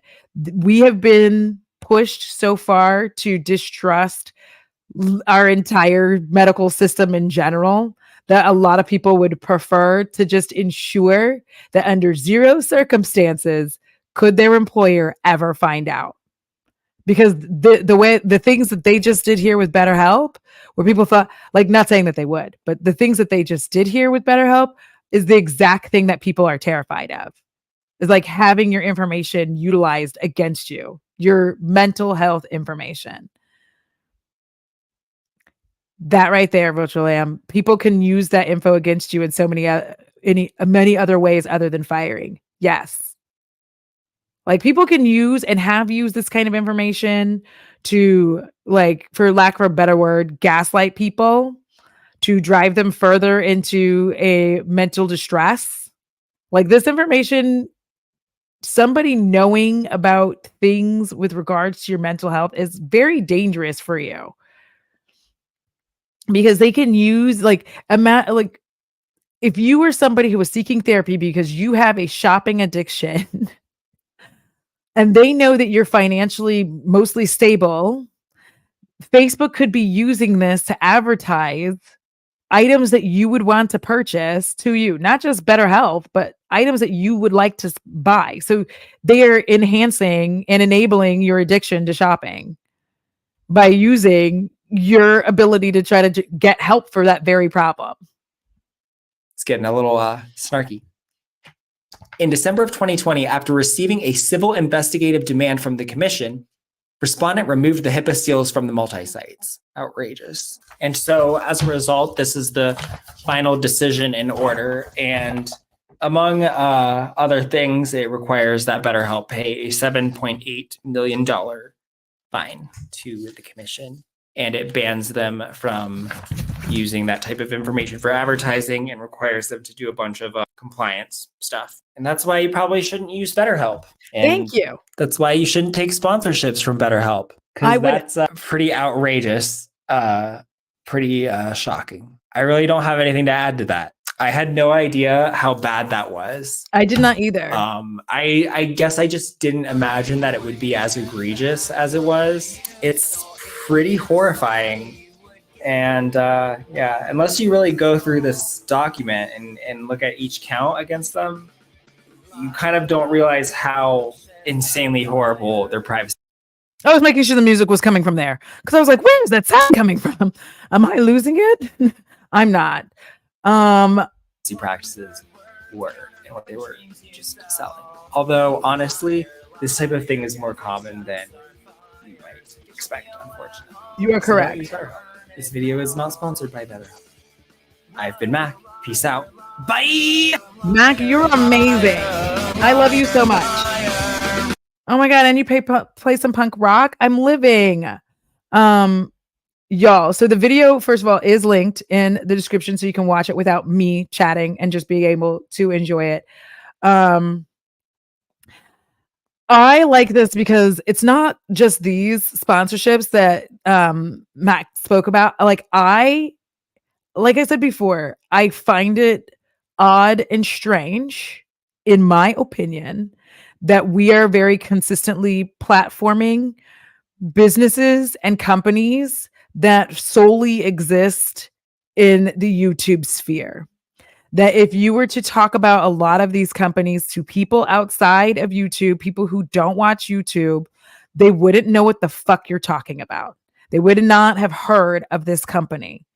There's so many things where I'm like, I never would have heard of this product or service if it wasn't for YouTube.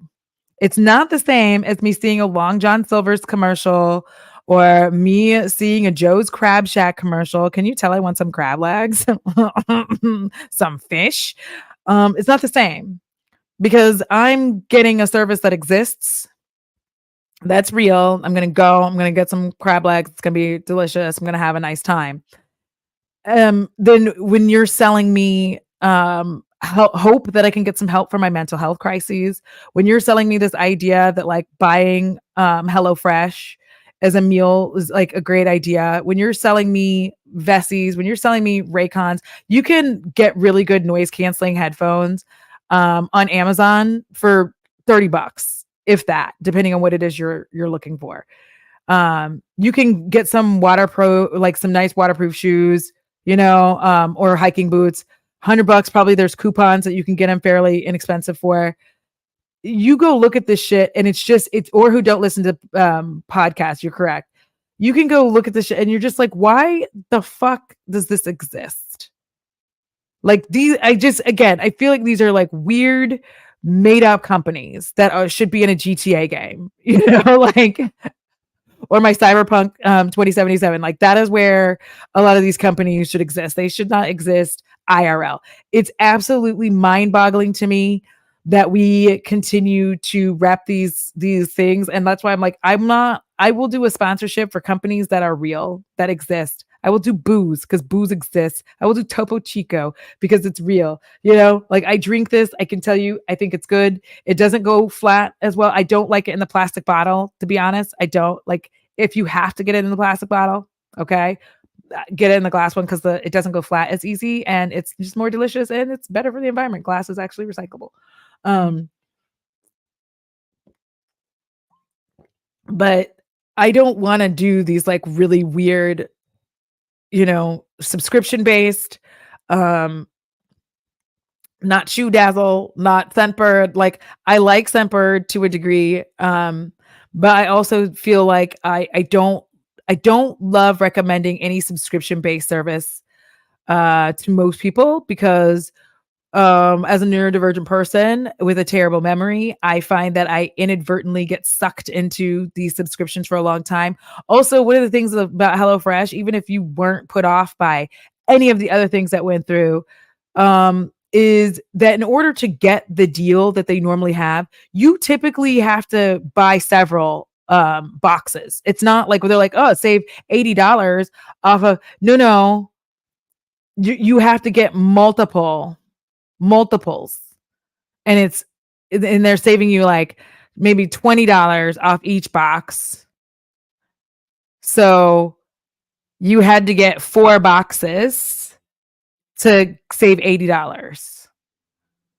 So you're not like, so the savings isn't even really there. Thank you. It does go flat in the it does go flat in the plastic bottle.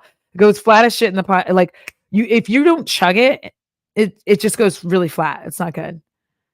And it's one of the few ways that I will regularly drink water because I don't like water. Let me live my life.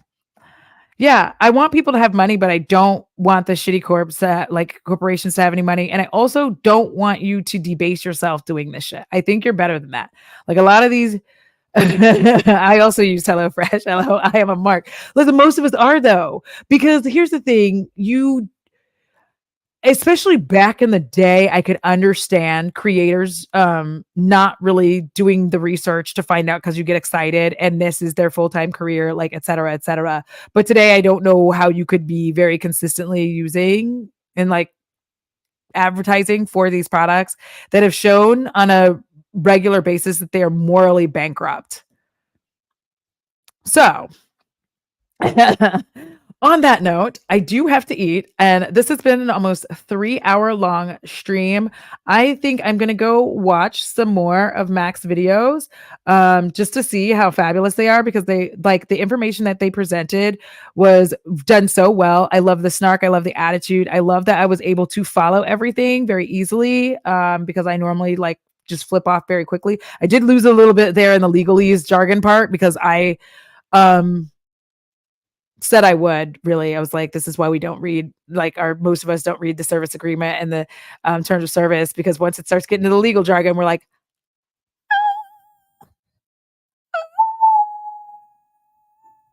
that's what happens in my brain when that starts going on. But thank you so much for watching this. For any of you who made it all the way to the end of this on the replay, now it's time to drop corn for reasons, or peas, because I don't like those things, but I think it's cool that you made it this far. So I like you for doing so. All of these streams are also left up as podcasts, The Audra Rain Show. So if you just want to listen to it, you can do so. Huge shout out to my patrons and channel members and Twitch subscribers, because I would not be able to do this without y'all. Have a great rest of is today Sunday? It is Sunday. Have a great rest of your Sunday. I'm going to go have ribs. And until next time, I am so pretty, and so are you. Have a great one. Love y'all. Bye.